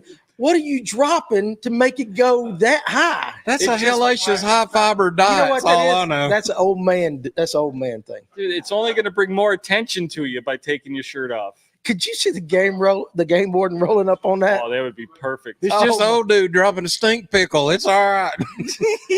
We seen a naked dude walking with a bucket down at Cape San Blas. I'm pretty sure it was Thornton. That explains a lot. Never been there. Boy, gotta get comfortable. You can ask my old fishing partner. He'll tell you. I'm butt ass naked back there. That right there is a TikTok. And you can. That's a tick. Did you get all that? I think so. I think I got That enough is the for the best AI 3-second program. TikTok I ever had. You can ask my fishing partner. I'm buck ass naked back there. Blockett said to straddle the throttle and hold onto the steering wheel and let it fly over the side. Oh my goodness. Over the side of the boat. Okay, so let me ask you. So you on the back? I'm on the back. I'm hanging on the Mercury. Just with one hand. And you're off the back of the motor? Yeah, just hanging off the side. So of the guy motor. rolls up. The side of Old the people motor. get away with everything. So you're off That's the true. side of the motor. Yeah. You don't get all the way on the back. You're not hanging out on like Kong on the Empire State Building. Oh, no, just one hand. What are you doing with the other? That's got the toilet paper in it. I'm ready. Okay. All right. Here we What's up, guys? I had a guy in the Air Force with me that had to get butt naked every time he went. See? That's just strange. Well, he's going off the back of a plane. The clothes provide more drag that could suck him off the plane. You're in dead still in a bass boat hanging off the back. No, my partner's up there running the trolling motor. We're still fishing. Oh, so we don't stop. We don't go find a place. I'm going. When it's time, it's time. You know, I don't even know what the hell to say. I used to fish with my dad and all his buddies for walleye, right? We used to go up to Canada and, you know, we used to troll in the Ottawa River, and there's standing timber all over the place. And there was a lot of tradition to this trip, but there was one guy, he was the smallest guy out of the whole thing. You know, I think he was shorter than I was. His name was Joe. And there were moments. And to hear his partner describe what has to happen immediately at that moment, Joe goes, it is a total, it's like Abbott and Costello talking about, right? Yeah. You know, who's on first, what's on second, I don't know, third base, right? Right. It is absolutely hilarious. Both guys have passed away since then, but I get the moment, man. I mean, you know, it gets to that point. I'm hoping it'll pass, but when it doesn't, it's time. Yeah. We don't have any time. Wow. And amazing you can get undressed in enough time. It don't take me long. What is it, like a Chip and Dale, like Velcro legs and arms? Do you wear underwear? Oh, yeah. I don't want to know. Boxers or briefs? Briefs. You're old, man. Okay. All right. Okay. Yeah. Kevin Wood says, not off my boat, you're going to the woods. And I guess Tim is trying to save the show by saying favorite color worms on a shaky. I guess. I don't know. Well done, Tim. Well done. Hey, do you want to just... Hey, in law enforcement, they call those code browns, Kevin. That's when you come sliding in the parking lot and run into the building. Code brown. Coming in code brown. Code brown. So that's hospitals as well. It's code brown. It's universal, I guess. Yeah. Yeah. Yeah. Is it code brown? I that's my nurse. I have daughter. never gone to the woods to go. Ever. I go to the most popular beach of all the wakeboard boats and cabin cruisers. That's an idea. And I drop it right in the middle of the beach. I back the boat up, drop the poles. That's an Poles idea. down. You're poop lying. out. You're I lying. am not. I am not. I drop it because they. And you crap off your boat at the beach? Why not? Josh is going to, you know what? Josh is going to watch this tomorrow. They come within pulling 100 up feet of me. Yeah. And almost knock me out of the boat. Yeah. They deserve a little. You're just doing it out of spite. No. I just pick a popular beach, one that looks cozy and nice. You're lying. You're lying. Do you really? I do. I've never, not all the time. I've never deuced off a boat. Depends on my mood. I've never deuced off. I'm not going to shore. You're going to do it because I'm on the trolling motor. But I won't have to. I'll take care of it. But if we fish a Monday nighter and you're fishing a trolling motor, what's the procedure? Say I'm fishing with you. I'm your co-angler, and you're up front. Come get the trolling motor because I'm going to the back. I got to take it. And then you're just going to undress. I'm going to take everything off. Do you have music playing in your head? No. You ain't got no stripper music going on in your head? No, I hear dead people, but I don't have any music. You hear dead people? Like, I don't know what Kevin's on tonight. I like he's a median. I'm telling you. Well, I guess you'd be at home on Lanier with all the ghosts they say is in that lake. So No. You're crapping on the ghosts. Man, I think that's very funny, though. It's the truth. I'm not lying to you. Everything I just said was the truth. At least I know when I'm passing you. You'll know it. I'm scared to go on an invited fishing trip now. That's what I'm sitting there thinking. You know, like, Kevin, talking about Brokeback Mountain, man. Kevin's back there. Kevin's going to be like, hey, Tim, take the trolling motor. And I'm like, I don't want to know what's going on back there. Because you know what would happen? Somebody's going to come by and they're going to recognize me and they're going to take a picture. And there's me with an old naked man in the back of the boat. And I'm going to be sitting there to the press one day going, he had to take a dump. And they're going to be like, it won't work. It was just nature taking its course. It is nature. When you got to go, you got to go. Unbelievable. Yeah. Unbelievable. Don't go fishing for a while after you've had your gallbladder removed. Well, TKR, that's the thing is I have. So I know it's quick. I know that does happen quick. Since we've got you and the whole show has been about you taking a dump now for the last 15 minutes, you want to go ahead and do your question of the week? We can. All right, we'll change the subject right here. So we're going to do Kevin Thornton's off the back of the boat question of the week. Does that sound like a good name for it? Off the back of the boat. That's the next thing. So I bet his ass is white as hell. It's pretty white. You got a hairy butt, Kevin? Yeah, I do. I don't know. What else you want to know? I don't know. Hell, we're scared to ask at this point. we ain't talked fishing in about 35 minutes. Is all I'm scared to death to ask him anything because I he'll know. tell you. I know. We did say anything goes tonight, though, right? Did we not? So We did. full Hell of a moon. time to read this question. That is disclosure Yeah. for the evening. So Kevin's going to try to read the question of the week. Now, what you're going to win is an Evolve rod sleeve. Wipe the tears out. Again, Kevin's got to wipe the tears out of his eye because he's vapor locked about 10 times tonight. And so this question has how many answers? 3. 3 answers. Okay. So again, I said every week in the comment section, don't put down 2. You got to put down 3. He's going to read the question 2 times and then we will go there. And so then at that point, Tim and Kevin, if we can keep Kevin straight enough. Clint's not on tonight. Clint You Martin's guys have got not a on. shot at Somebody's this. got a shot. So go ahead. I want to preface this first, if I may. You need to turn in next week because the question next week is a ball buster. He said next week's question's impossible. It's not impossible, but it's going to take you some time to figure this one out. That's good because I got Gussie on next week and we can Yep. talk while everybody's trying to figure out your impossible question. But anyway, for the Gussie. yeah, Gustafson's he won't be. I'm gonna be piping him in, but he'll be on next week. Man, that dude just seems so cool. He does. Like he's He's a hoot. Yeah, man. Yeah. Yeah. That's one of those guys that you just want to meet and have a conversation with. You know, he listens to the show. Does he? Yeah, when he's fishing, he says After tonight, I don't. after tonight he might. Sorry, if Listen, I would He have may known not that- listen to this particular His agent episode. might say, I would have probably Jeff, behaved a little bit more or Jeff, tried we, to help out somehow. we got to have one of these episodes every once in Yeah. a while. Well, I think this one will have more clicks on YouTube than some of the others once the word gets out. Once it gets there, did you hear about? Yeah. So naked old men, Sharton. Let's go with the question of the week. Oh. See if you can read it. All right. Who won the first Redman All-American? What was his winning weight of the final round? And of the 30 anglers that finished the final round, what competitor is the only one who had a long-lasting and ongoing career at the tour level? Read it again. Just Who all I won didn't the first understand it. Redman All-American? What was his winning weight of the final round? Of the 13 anglers that finished the final round, what competitor is the only one who had a long-lasting and ongoing career at the tour level? Okay, so who won the first? Who won the first one, right? Yeah, the first 2 answers are pretty easy. The third one you're going to have to And the research. weight is on the final day. Final day. Yeah. when do you think about these? When you're hanging off the end of the back of the boat? I'm telling you.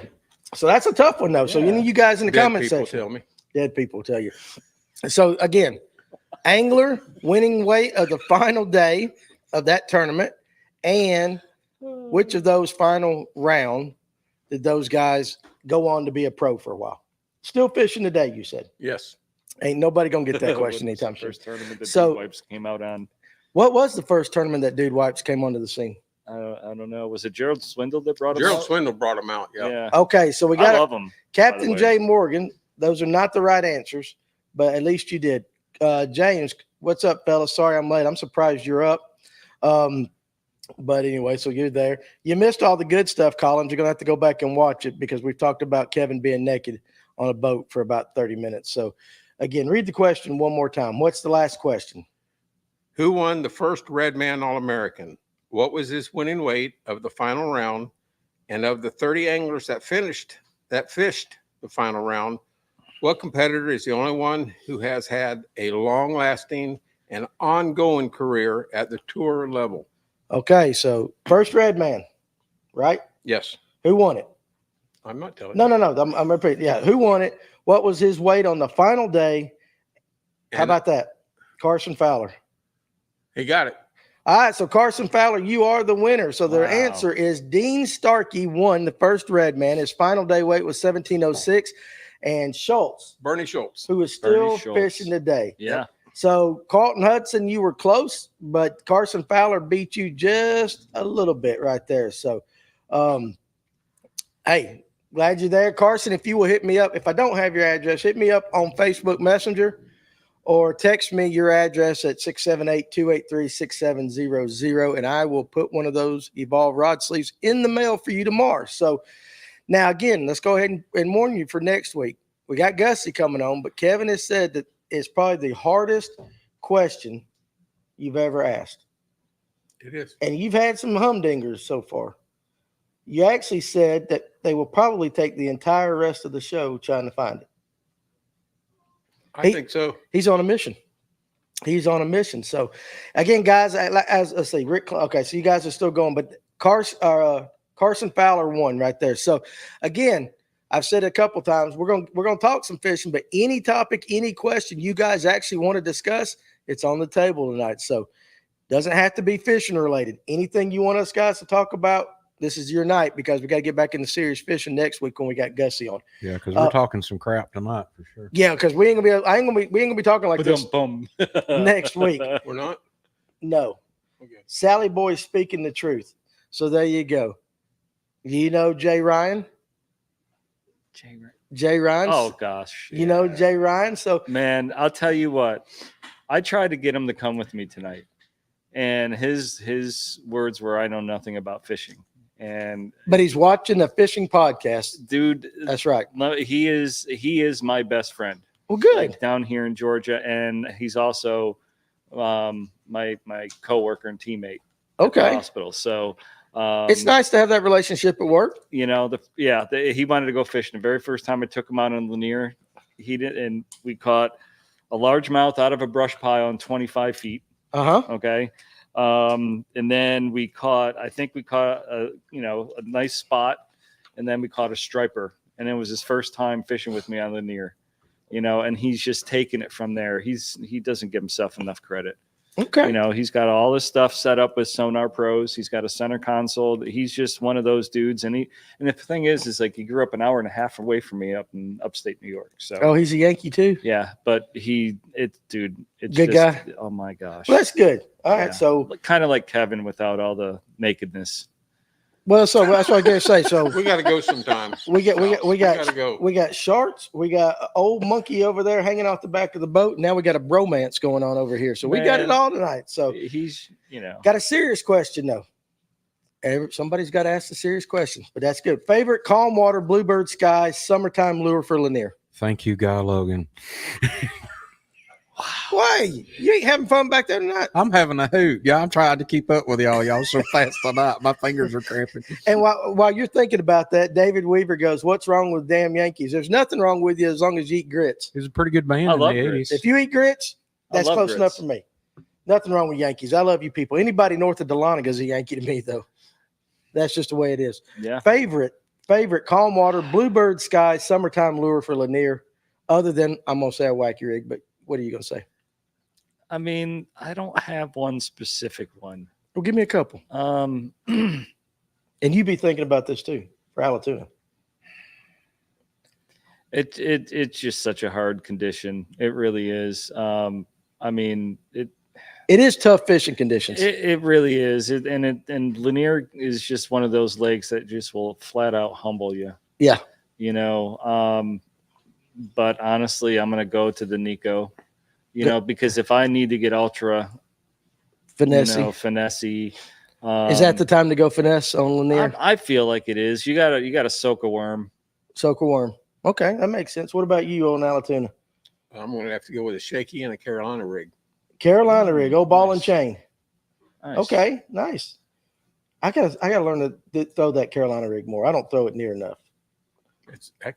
That rig can catch some fish. I will say this: a lot of Allatoona guys that I talk to on camera or off, a lot of them do mention Carolina rig over there at Allatoona. Papa G was slinging that thing Monday, and it was catching fish. Really, dude, it still works. Well, there's a lot of things like when we had Tim Hancock on here, and he had baits back from 40 years ago, and them things still work. Yeah. But certain techniques come in style, out of style, in style, out of style. I think sometimes maybe your color choice on a bluebird sky day may make the difference. Well, what is your color choice there, Tim, on a bluebird sky day? I go with a lighter colored worm. A lighter colored worm with the eye roll he had back there. So how light do we go? You notice I didn't give the name of it. Well, I noticed you didn't give the name of it, but how light is light? It's probably very light. Very light. Actually, it's Killer Dawn. Killer Dawn. Killer Dawn. Killer Dawn. Who makes it? Zoom. Zoom Killer Dawn. Okay. All right. There you go. If it's overcast, throw a plum apple. And if it's overcast, plum apple? Yeah. When the sun comes out, throw the Killer Dawn and watch what happens. There you go. A little juice from the behind the scenes back there. All right.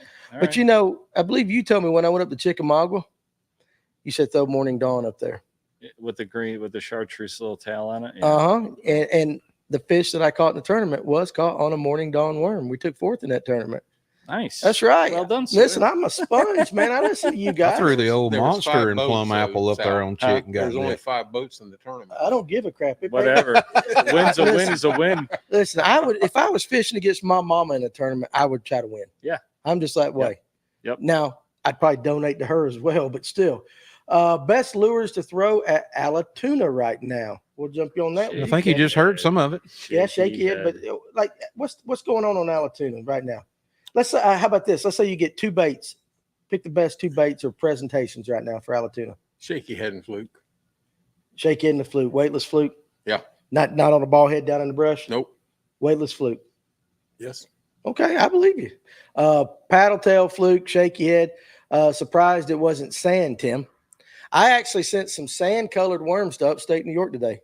As a matter Speaking of of fact, that, there's another upstate New Yorker on your show tonight. You're Yes. welcome. You're welcome, Dan. that just means all you guys moved down here.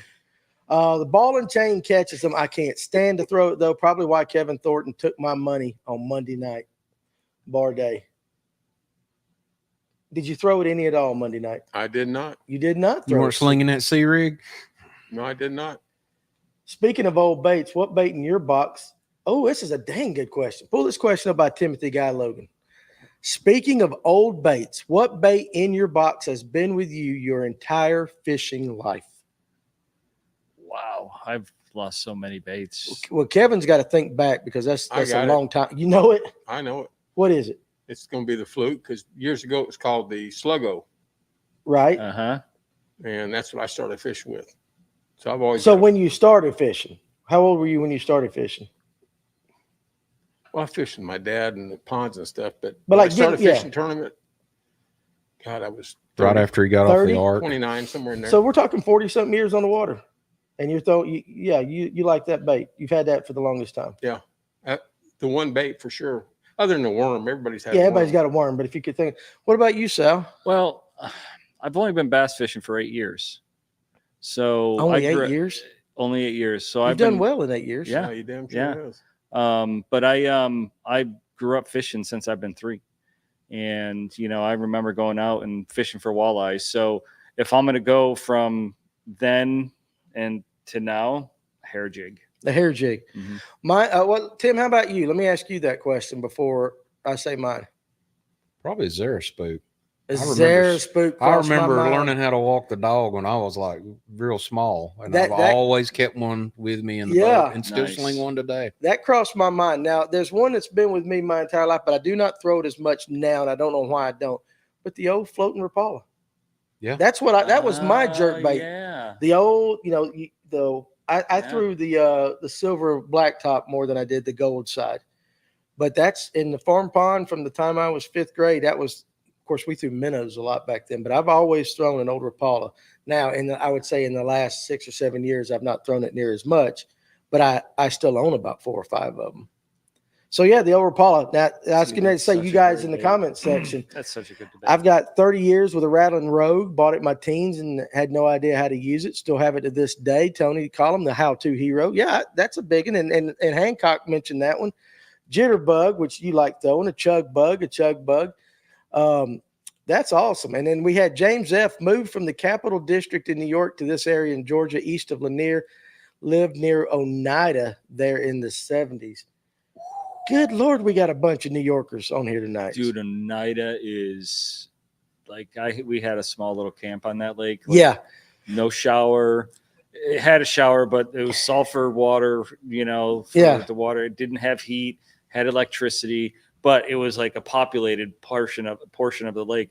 That place, and it's only because I don't get to fish it as much, but that place is producing smallmouth like you see on Lake Ontario right now. Really? Yes. Really? Yes. It's all connected. So you've got the St. Lawrence River that dumps into Ontario, and Ontario has a canal system, the old Erie Canal, I guess, and it goes from Oswego all the way to Oneida Lake. Okay. So the gobies are in Oneida Lake now, like they are up in the Great Lakes. Kind of like the bluebacks in Alatoona. Yeah, The and gobies are blowing them walleyes up. don't eat them. So, which I didn't realize that, but the walleyes don't eat them. So, but the smallies are just chewing on them. But the problem is they've had some very bad spawns up there. Okay. But Oneida Lake, like that place, it's one of the most dangerous lakes I've ever been on, as far as like if weather comes up, because it's just wide open and it runs west to east. So the wind whips it up pretty good. If you are on that lake, there are very distinct things that you need to look for, and you better get off it. If you see 2 out of like the 4 or 5 that I know of, Yeah. you better get off that One lake. of those kind of lakes. Yeah, it's horrible, man. And Syracuse is on the other end, the west end of it, Syracuse, New York. Okay. So Oneida, man, you want to make a trip up to, hit the Great Lakes. You've got a day, hit Oneida. Hit a night. Okay, Yeah. there you go. Carson Fowler wants to know what's y'all's favorite bait to throw at night during the summer. I just got to go with Bill Payne there. Big night, single Colorado blade night spinner bait, Yep, Absolutely. 100%. which you can get at Fish North Georgia online or at store. But seriously, I mean, I would say if you asked 100 anglers, nighttime, summertime bass fishing, 90% of them are going to have some form of spinner bait. Single blade Colorado of different, whatever company it is, they're going to have one of those. I don't understand that, because here you are at night, you're getting the biggest, thumpiest blade that you can put on it, but yet you're throwing the darkest color you can find. We've had that conversation. Right. We've had that Somebody conversation. was telling us they fish white. Who Yes, was it that posted? somebody did. Somebody fishes white at night. I think. Fishes a white spinner bait at night. I think it's just what is it called? Silhouette. The silhouette. Yeah. But But you're dragging that thing. There's no silhouette really, because I think they're hitting the thump. I think they're just thump. reacting to the thump and yeah, everything. I get hung up a lot because I'm dragging that thing. Yeah, you got to keep it down there. You're ticking rocks. So you're slow rolling that thing on the bottom. Yes. I don't night fish. I mean, it's not that I don't. I just don't trust people at night on linear. And my Good wife would too. absolutely freak out and wouldn't be able to do anything other than tap her foot until I got home, because she just thinks all the ghosts in linear. the lady of the lake's gonna come get you. Yeah. I'd like to see the lady of the lake one time. I mean, I would love to see her as long as she leaves me alone. It's not like those mermaids and whatever show that was, where the mermaids had all the pirates, was Pirates of the Caribbean or whatever it was. I guess so. They were all beautiful and they were coming up, and everybody went over and just started looking at them. Oh, and then they turned gooey and all that? Yeah, They big pull them old in. teeth and pulled them in and ate them and all that kind of stuff. As long as she doesn't do that to me, I'm good. Well, yeah, I guess so. As long as I don't get eaten by the ghost of the lake, I'm fine. Is that what you're saying? Yeah. But it'd be like, I wouldn't get the good looking one. There's No. No, I wouldn't get the good There's looking one. Picasso spinner bait. Uh, Stephen Bardet. Picasso Night Pro spinner bait. Oh my gosh. Dude. Shad don't change color at night. Totally agree with that. And that's a big thing. Jonah wants to know best tip to get more bites on a fluke. I feel like most of mine are on the fall, but that might be part of the reason. The fall. Do you let your flukes fall that much? I know some people will kill them every so often, but Yeah, I definitely like to kill my fluke. oh, I want Timothy. to get that erratic motion. Yeah. But I don't mind keeping it at the surface. I mean, sometimes you have to, right? I mean, Yeah. then you just got to let them tell you what they're going to do. Yeah. If they want it up high, you fish it high. If you want it down lower or under the surface, you fish it a little bit slower and under the surface. And if you're getting bite on the fall, let it fall a little Yeah. bit. You just let the fish Yeah. touch. That's it. I used to love fishing a fluke, and I started fishing it on a jerkbait rod. And this is more of a question for, somebody who can help me out with this. My hookup ratio is horrible. I tried Randy Blonkett's thing, and I should have known better, because he had the hook going out the bottom, and you just caught him in bad places all the time. But I've tried the skip gap hook, and I used to fish it on a spinning rod, Right. but I can throw it farther on a bait caster, a jerkbait rod. Right. It's amazing how far you can throw it. You don't do one of them funky line through things and put the treble hook on the back and all that? I know don't. some guys I do. I tried. don't. I just don't get the action that I like. And I love fishing a fluke. When they're on a fluke bite, I think that's, Have you nose hooked them? Have you I tried to have, nose and then I hook? can't keep them on. And I tried to screw lock in the nose to run the hook through the screw lock. And it's just like I don't get the bait reaction. Right. Use and EWG movement. hook or using a It's the skip gap EWG.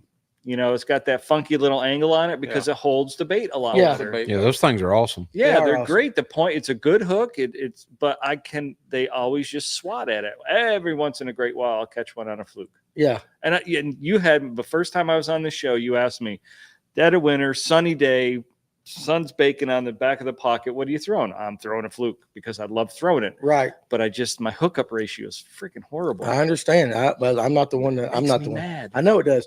Timothy Guy Logan, what if she had taters and hams? At that point, looks are overrated. I like chartreuse at night. I burn the fluke halfway and then kill it. The megalodon might eat you. Don't fall in the water. And I did see John B said something about the lake's just haunted with stupidity or something like that. I like a chatterbait at night. Nose hook with a nail weight.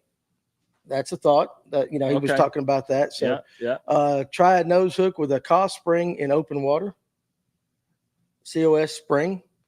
So CPS spring, CPS spring. The hookup ratio on a fluke is just terrible. I'd rather throw a jerk bait.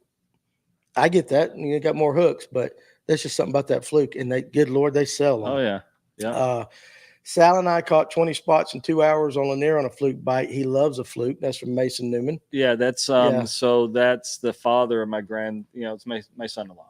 Oh, That's my okay. Yeah. Cause I thought you was getting ready to get in somewhere. That's the father of, no. Yeah. He's son-in-law. Yeah. His son-in-law. There you go. He caught a monster striper in 5 foot of water on a fluke.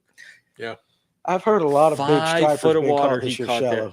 Whew. And they love a fluke too. Oh my gosh. But a lot of people have said that this year, more so than I've heard in the past couple of years of catching. We're talking 5 foot or less big stripers this year. Dude, this thing had to be 15 pounds. Yeah.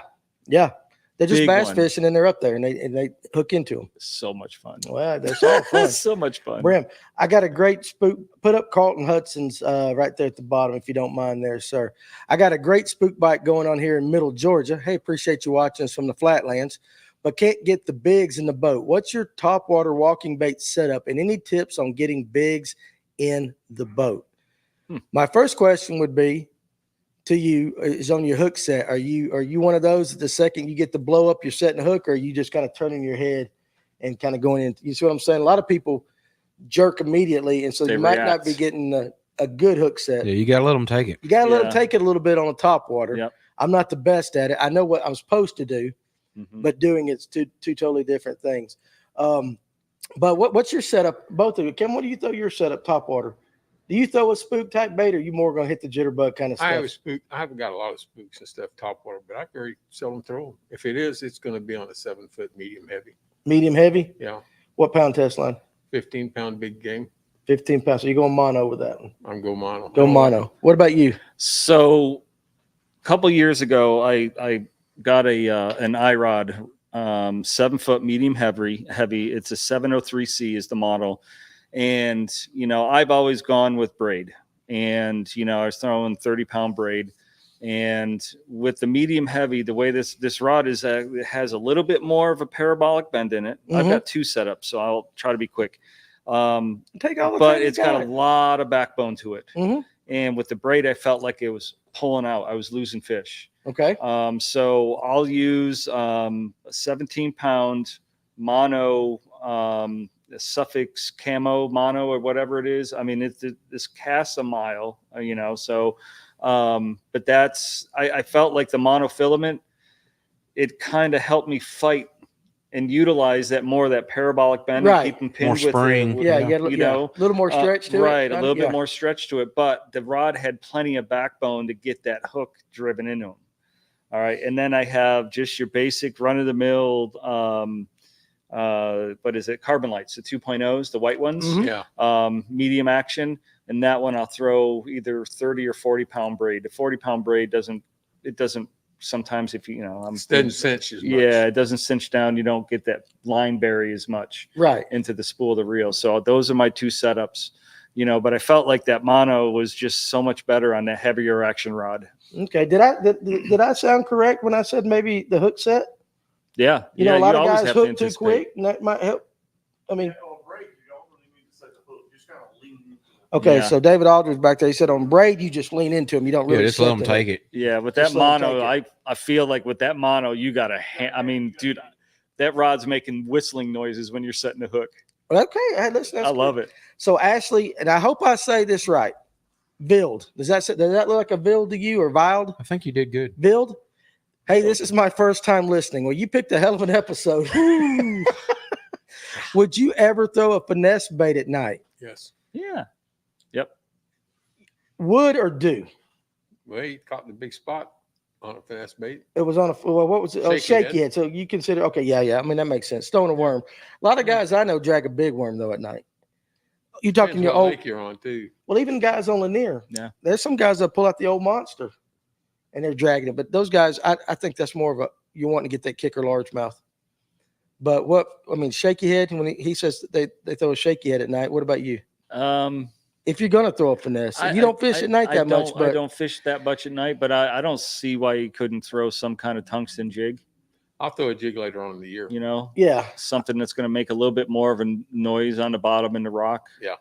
So Lipsticker says an old monster at night. So I just know a lot of Lanier Yeah, guys pull yeah. out that old monster. Mhm. They're throwing they're throwing the spinner bait, and they may throw a jig, but they'll throw that old monster and just slow drag it across the bottom and see.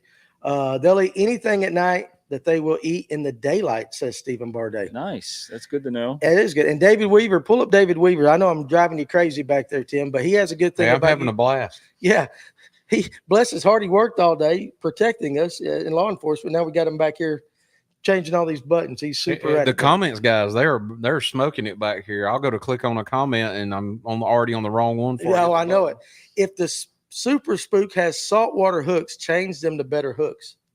Now that is the one Yeah. complaint I got on a Spook. Yeah, they have to need better. They're hooks, but I mean But they're cheap baits and they work.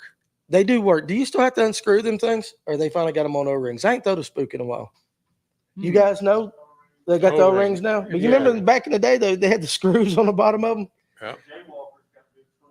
Jaywalker, okay, Jaywalker. Well, Hancock had some baits when he was on that had the screws. They did. That might have been what I was thinking. Those So fusions are good, the though. fusion hooks Okay. on the Jaywalker, on the Berkeley Jaywalker. Okay. That Strike King replaced, but the Berkeleys you don't. Okay, that's good. That's good. So John B, what's y'all's favorite leader line? I'm a big fan of Sunline FC, the Yep. leader. I'm a sniper guy. Yeah, me too. 100%. I like sniper.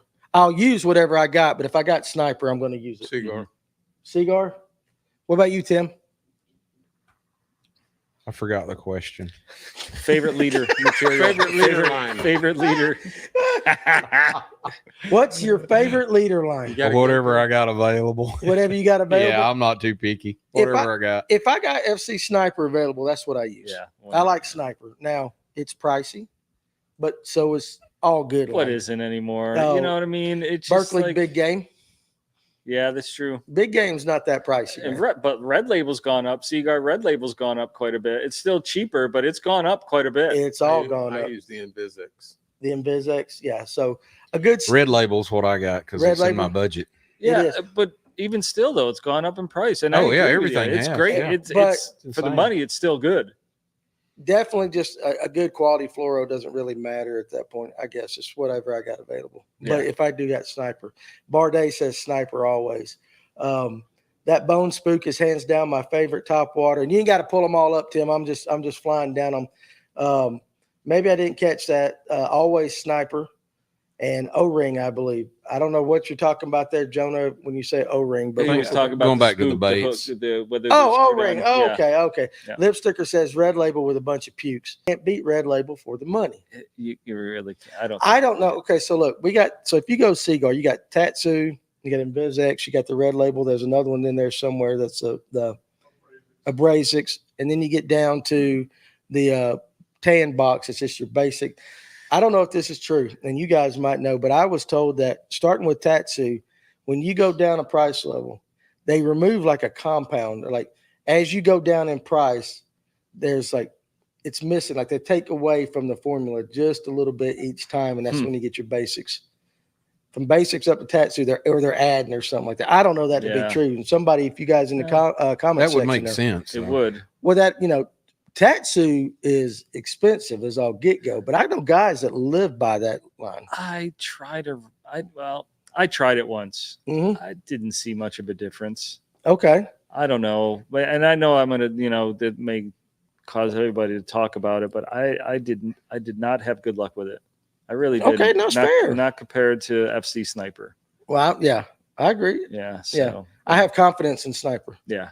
And if I'm not mistaken, on Kyle Welcher, he's a big FC guy, is he not? Yeah. Kyle Welcher, Yeah, he's just, Kyle yeah, Welcher. he loves Yeah. it. Now, I'll tell you what, and this is not, I'm not affiliated with any bait company other than the ones I make myself. I threw the cast braid the other day for the first time. Yeah. Holy Toledo. Have you thrown it yet? Do you not like it? Did you not hear me say I was cheap when it came to certain things? Well, anyways, yeah, $50. What is it? $50 for? And It I'm wasn't sorry, my rod. Ryan. It wasn't my rod. It wasn't. Jeff Nail swears by it, and I'm not doubting it at all. But I do good with the Power Pro V2. Listen, It totally doesn't- agree. I mean, yeah, I get it. But when I went out with my cousin, he said, don't even worry about getting your rods. I got them. Nice. So I picked up one of his, and it had that cast braid on it. I have never in my life felt such a smooth braid come up. I mean, I was bombing it without. I mean, I was like, I looked at. He goes, "I've been telling you, it's great." Yeah. Yeah, but now I don't know about the price. I haven't bought any, but that was the best casting braid I've ever thrown in my life. And I'm not bashing it. Please understand. No, I know Ryan what is you're a saying. Great guy. It's just, if I can get away with not spending $20 extra for a spool of line, I'm gonna, and I have good luck with it. I'm gonna do it. I understand 100%. But I've been wanting to try it. Everybody who uses it swears by it. Have you tried it? No. I was throwing a weightless wacky, of course. Yep. We were 40 yards off a point. And I just went back and went, this is his rod and all that. My weightless wacky worm ended up in the trees. Like butter, Like, right? dude, it just went shoo. And I looked over there at him and he's like, I told you. I've been telling you how good it is. I said, no, there's no way. And I reeled that thing in and got it in, tried it again.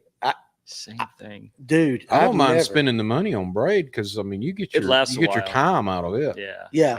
I you're right. retired too much to buy That is a expensive line. I get that. Good point, Tim. Power Pro Slick is good. The only problem I got with Power Pro is I like using the high vis yellow. Mhm. It's white after about 10 trips. Yeah, it washes out. It does not hold its color. I've had yellow on my shaky head rod for probably 2 years. Power Pro? It's Power Pro. It's just as yellow as can be. Every time I've used Power Pro, I throw it out. I mean, after I fish with it several trips, it fades on me. Now, maybe Is it the V2 you're using? the Power Pro, whatever Yeah. we sell over there, I don't know. I just Yeah, go grab I don't- some off the I shelf. don't know if the original Power Pro has a high vis. I've never used So that. whatever it is we got on the shelf back there, I Okay. just it's high vis. It may be the upper end category that. What doesn't about fade. Cortland braid? Now I have thrown the Cortland braid and I do like it. Okay. I do like it. Don't they make fly line? Yes, but see, they've gotten into the bass market. I actually have some over here. They had been throwing it. From what I understand, they've had some pros that have been using it behind the scenes for a couple of years, testing it and everything. No, it's cheaper. You're talking $29 or either $19.99 or $29 for a roll. It does keep its color. It is a very quality braid. J braid's good. Power. I like them all. Yeah. Other than that Yozuri crap you buy at Walmart, I just don't like it. Now there might be some fans of it. I tried that. That was a no go. The Yozuri, Yeah. Beyond Braid makes some good stuff too. Timothy Logan's got a decent question here. How often do you change out braid? Yeah. You can, 2 years. 2 years? Oh yeah. a couple Yeah. years at least. I'll flip it. Yeah, take You it off, can. put You it can flip it and roll Yep. it back. Yeah, you can Yeah. do another that. reel. Yeah. Yep. I've spooled it from one reel, bought So a new reel, so I spooled the old off onto the new reel, and then had new braid for a whole nother year or two. Really? As long as I have enough braid on the spool itself, I don't know. How about if it this? last 3 years, I have it on there for 3 years. Are you one of the guys that use mono or fluoro backing and then put your braid on so you don't use as much braid? I've heard guys talk about doing that. 100%? And Because on the bait caster, the line will start spinning and your spool won't. It makes So you you cast ha- better. What I heard too, like you cast her better if you put a little backing on it before you put your braid on. I also will take a wet towel as I'm putting it on. And as I'm cranking on it, I really put some tension to it, and it helps make that braid a little bit tighter. Yeah. And it'll cast better as well. Which kind of goes to John B's question right there. Do y'all use line conditioner of any sort? Mm. I tried that line taming, sir. Old fella in Tennessee makes it. I'll do it in the I couldn't winter tell. time when it's really, really cold, but on the eyes of the rod, not the line itself. You put line conditioner on the eyes of the rod. Yep. Is that to help to keep it from freezing up? Yep. Okay, so that makes sense. That makes sense. Once every 10 years to change braid. Suffix 832 is the best I've used. And I hear a lot of good stuff about Suffix. I'm just That telling came you. out a Yeah, couple years yeah. ago. I'm just No, telling you, and I've never cast it before. That And I is was so like, encouraging holy- too, though, because those boys that cast are awesome. Oh, they work their ass off. Yeah, they do.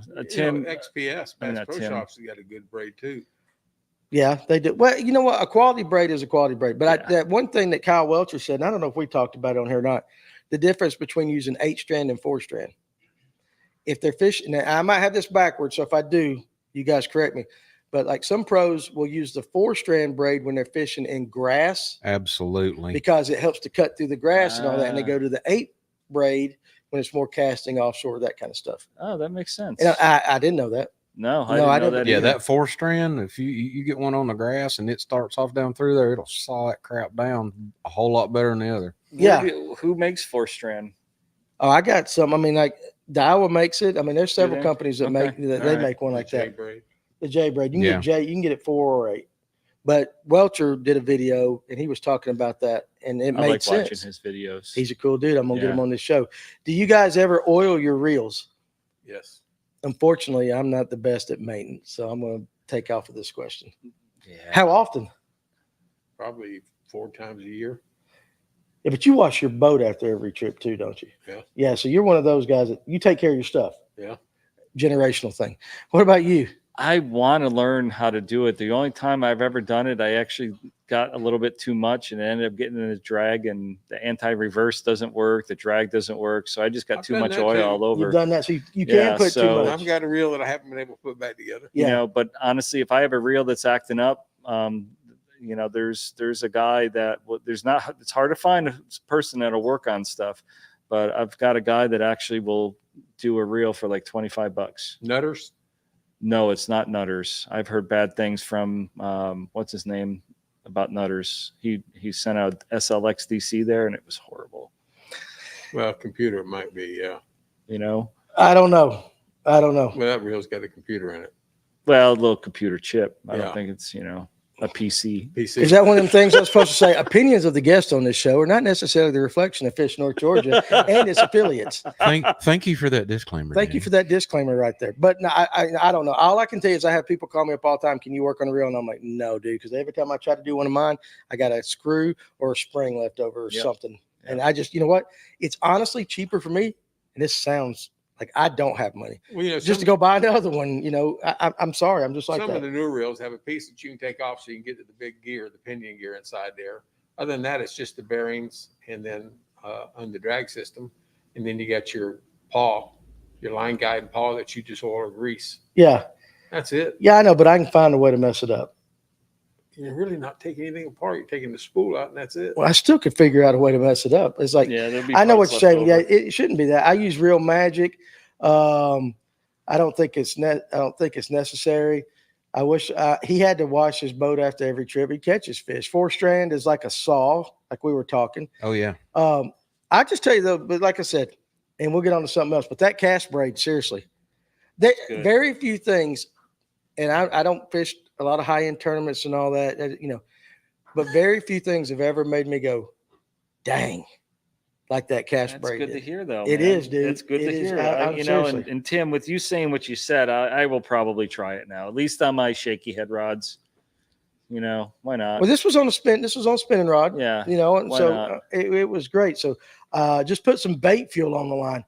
Bait fuel is the greasiest stuff known to man. Is it? I got some bottles. You want to take it home for the Yeah, missus? they're right behind you, Sal. Look over. your Dude, shoulder. seriously, like that. It's that greasy. Yeah. That it is- That is yeah. some lubricated. When stuff. guys come in, they go, "What do you think about bait fuel?" And I give them the fishing version or the alternative version. It is that greasy. Illinois, It's almost something you Your- should see in an adult novel. your page has recently received a copyright warning. Reach out to us to confirm. Hold on a second. Listen, your ownership to the page, or else you will not be allowed to use Meta products to advertise anymore. Our system will automatically disable your ads account in 24 hours unless you send us a disclaimer. Yeah, well, just tell the people in Nigeria I said hello. Yeah, so I don't know what Ilanalik is, but What the heck is that crap? yeah, I don't know. That's a Facebook too. Page restriction. So hey, there you go. We've seen Russian bots, we've gotten porn things, and now we got in trouble with Facebook. But I don't know. So T. McGuire is definitely a braided line pimp. In that grass. Oh yeah. Yeah. What does bait fuel do? Jonah wants to know. It's actually, it's like a scent, but it's kind of scentless. But I think it has something like it doesn't smell. It doesn't have any added scent that we can smell. Mhm. Some scientifically derived stuff that I guess makes them hold on to it or attract them. I don't know what it is.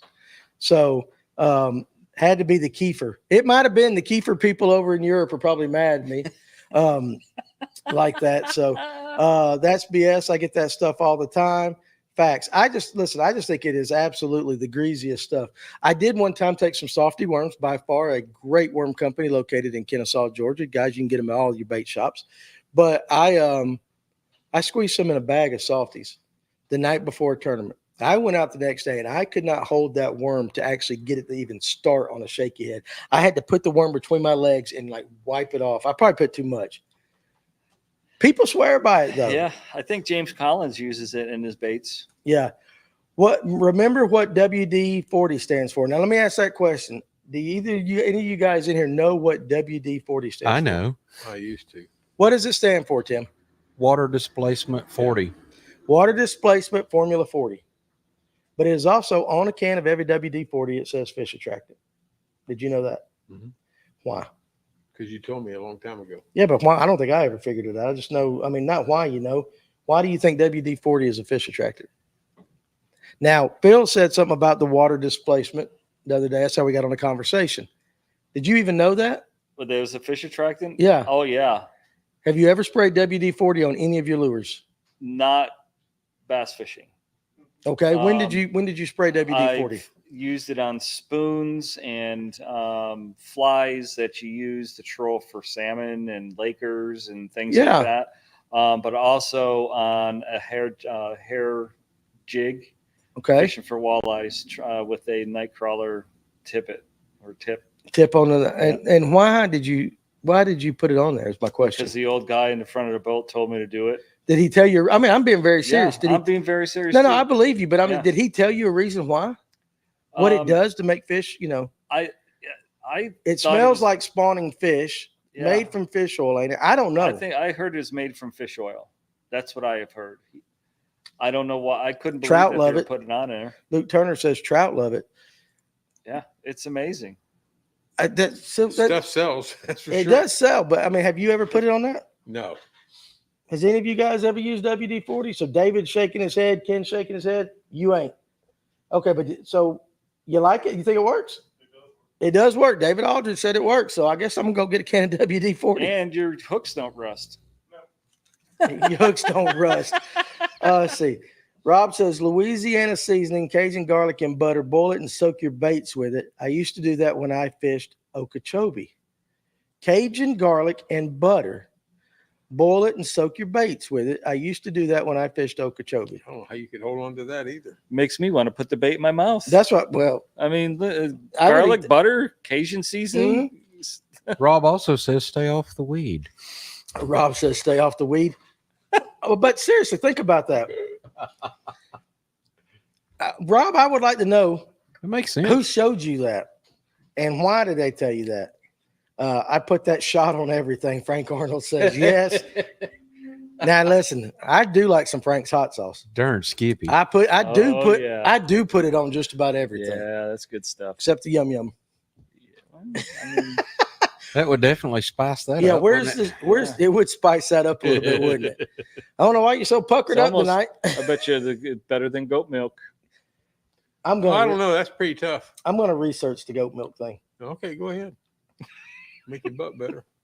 Oh my Lord, we're not even going back down there. But I am gonna research that. Like my wife's gonna look on my phone and it's gonna be all these searches like goat milk, goat milk, goat milk, What goat are you milk, doing? goat milk.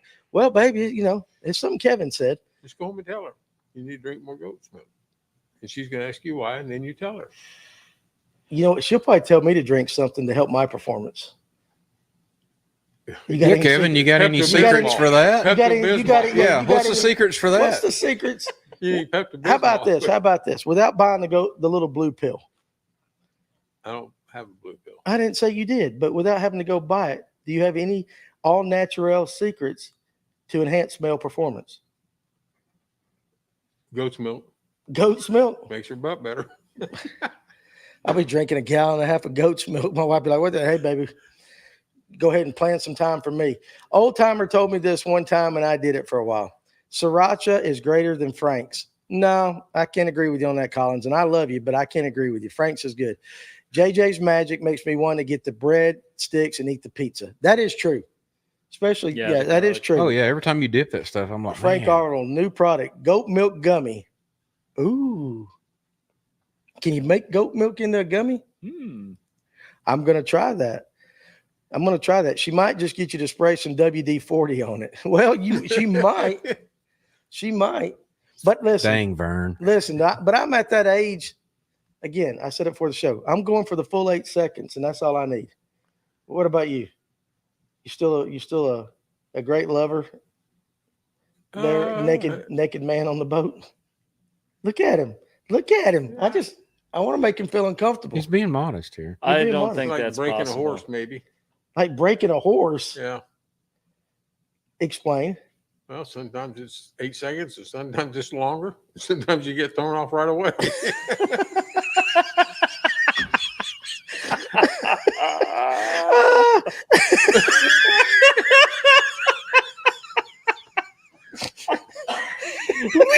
I love this ride. Listen, I'll be honest with you though. Like I see them commercials, guys are lasting 30, 60, or 90 minutes longer. I'm like, who the hell wants to last 90 minutes? I don't have the time or the energy for all that. Who wants to go to the doctor after 2 hours? After 2 hours. Yeah, after 4 hours, you're supposed to go to the ER. I mean, I need some help here. you guys got any goat milk? Don't drink the whole jug of goat milk. Listen, Botox takes the wrinkles off out of everything. Jeffrey Johnson says so. So, how long into a relationship before the wife knew about the naked bowel movement? Okay, so yeah, does your Ooh. wife know you hang off the back of the boat naked? This is the hot wife, right? This is the Oh one. yeah, no, he's got a hot wife. Yeah. Yeah. Yeah, Yeah, she knew. she knew. Has she ever experienced that? No, she's never been on the boat with me. There's a good reason. That's a good reason. I don't think that would bother her too much. She's lived with me for 45 years. I don't think much is going to bother her anymore. I would like to get his wife on here and ask just what are the little intricacies of Kevin? What are the little I'm anal. habits? She'll Huh? tell you I'm anal. You're male? I'm just anal Oh, you're about everything. If you move Yeah, right off the back of the boat. If yum yum. If you if you move something, put it back where Yeah. you got it. Not over in this side, but where you got it. You're one of those guys. Amen. Are you like that? Well, no, not with everything, but I know where my tools are. I know where my screwdrivers are. But if my screwdriver, the size I need, is not there, I know she took it and has it someplace. You think so? Yeah, and it's a waste of time for me to try to go and find it. Right? I mean, Yeah, they make fun of me about cleaning my boat. My kids did all the time. Yeah. My first boat was a Procraft, Right. 1750 competitor. Nice. And after having it a couple of years, the Jelco went to hell. So the guy that I bought it from was a good friend in Rotary with me, and he called the rep down there. You know the question he asked me? What's that? How often do you wax this boat? And I said, once a week. He said, you've rubbed the gel coat off. You waxed it too much. Sounds like my personal life. I do. I clean my boat when I come home. I vacuum it out. It's at midnight sometimes. I'm out there vacuuming the water out of the boat. It's been on the carpet or whatever. Oh, really? I clean- told you about the mayonnaise, right? In the gel coat. Yeah, you did. Yeah. So I had a Procraft that had Yeah, a you bad did. gel coat, and I wanted to go to a tournament. And I wanted to look good because the boat looked like crap. And this old guy goes, I'm telling you what, he goes, if you need something quick, you want to make it look good, this is an old used car trick. Take some mayonnaise, rub it into the gel coat. Now listen, you talking about the prettiest shine. It looked like that boat looked like it was brand spanking new till I got it in the water. And listen, it was such a bad slick coming off that water. People thought my motor was leaking oil or something like that. You have a little rainbow all around the boat. I pull up, guys like, what the hell smells like eggs? But mayonnaise is a used car trick that used car salesmen, them little lots that do that kind of thing. They will rub a car down with mayonnaise because it's nothing. It shines, and I mean it does. My boat looked like it was brand spanking new. It's amazing. And then I put it in the water, oil slick. I'm serious. And that's a true story. That is amazing. Yeah. Well, it's kind of stupid now that I'll put some mayonnaise on it, but it looked good for about 15 minutes. Perfect. And then it was just, It slid right off the trailer, didn't it? Growing up, we weren't allowed to touch Kevin's boat in the garage. That's Grant Carmichael. He grew up with my son, Kevin Jr. And you wouldn't let him touch your boat. They couldn't sit in it. They couldn't touch it because, hell, they were always dirty and greasy. And no, they couldn't do it. And you want me to go fishing with you? I'm rough on stuff. But you'll hear me. Don't step in my seat. Papa G that I go fishing with, Yeah. he's got a 2000 model Triton. Looks like it just rolled off the showroom floor. I bet he don't use mayonnaise, though. No, but every time I go fishing with him, I mean, I'm like scared shitless that I'm going to hit something. And if I dink it, I just get the stink eye look from the back. I'll just sit down. Yeah, that's funny. So you were that guy. Lemon pledge, soaks in and shines. Maybe so. Listen, this guy, I thought he was crazy. And he goes, no, I'm serious. He used to sell used cars. And he goes, well, just go get you a thing of mayonnaise. And boy, I buffed that thing and it was just beautiful. Stunk, but beautiful. So, all right. Anyway, we're about an hour 50 in. And so we'll hit a couple more things and then we will call it a night. And so, Sal, is your tournament season over with for right now? You know, it's not. I'm actually going to fish. I'm going to try to start fishing that team trail, the AFT, not the AFT, but the ABA. The ABA. Yeah. Rob Williams from Spot Choker and I are going to pair up and see what we can't do. I don't, you know, I'm kind of taking a break and getting ready for the fall. I've kind of backed myself into a corner with a little bit of small success stories, and I've got a lot going on in the fall. What did you win this year? Well, that one aside, what did you win? What did you win? No, answer the question. What did you win? I've got 3 tournaments, and he's being humble right now. Yeah, I mean, you won your club championship. Yeah, I know, but we talked about that before. Yeah, but let's do it one more time. All right. Well, I don't remember. So we don't remember. What'd you win? The Bass Nation State Classic, top 6. Yeah. On Hartwell, which is a lake that I should not have. You're so humble, man. It's why don't you be proud of yourself? You won a big tournament. I am, but I don't like coming across as a guy that, you know, there's a lot of strong personalities in bass fishing, right? Yeah. I'm not that guy. Yeah, I know. You're very humble. I kind of take the back row, you know, the seat in the back of the room like Farmer. Yeah. So, but you know, I'm proud of you though. Well, thank you. I appreciate it. I mean, it's still, dude, I think about it and just all the blessings that happened in that week was just insane. Everything that has to fall into place to win any tournament is absolutely insane. And again, I call it God, divine intervention. Yeah. That's where FNGO is Providence, one of the most amazing individuals to hang out with. I've had some great conversations with him. Mm-hmm. Yep. Yeah. He's a good dude. But so I'm kind of, you know, trying to cut back a little bit is what I'm doing. You know? So we'll get in what we can in that team trail. And then I got my club, Lost Mountain Bass Masters, my Bass Brothers. Mm-hmm. So we fish once a month in that club. But you know, like I said, I've got to start getting myself in shape for the fall. Yeah. I mean, I'm fishing a week on Murray for the AFT. Yeah. You know, I got a chance to win a boat. Yeah. And Angler of the Year in that.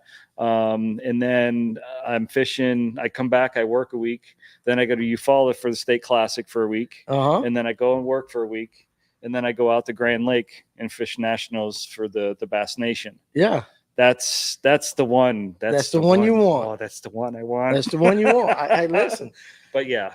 I think it's awesome. So it's calming down, but yet it's revving up because I'm fishing with Rob. Well, but you are a humble dude. You are definitely a humble dude. But again, I want to first thank you for coming on because you're always one of my more favorite guests. We have a lot of fun. We do when you're on, and I know you stayed up late for me tonight because you got to go to work early in the morning. So I want to say thank you for that.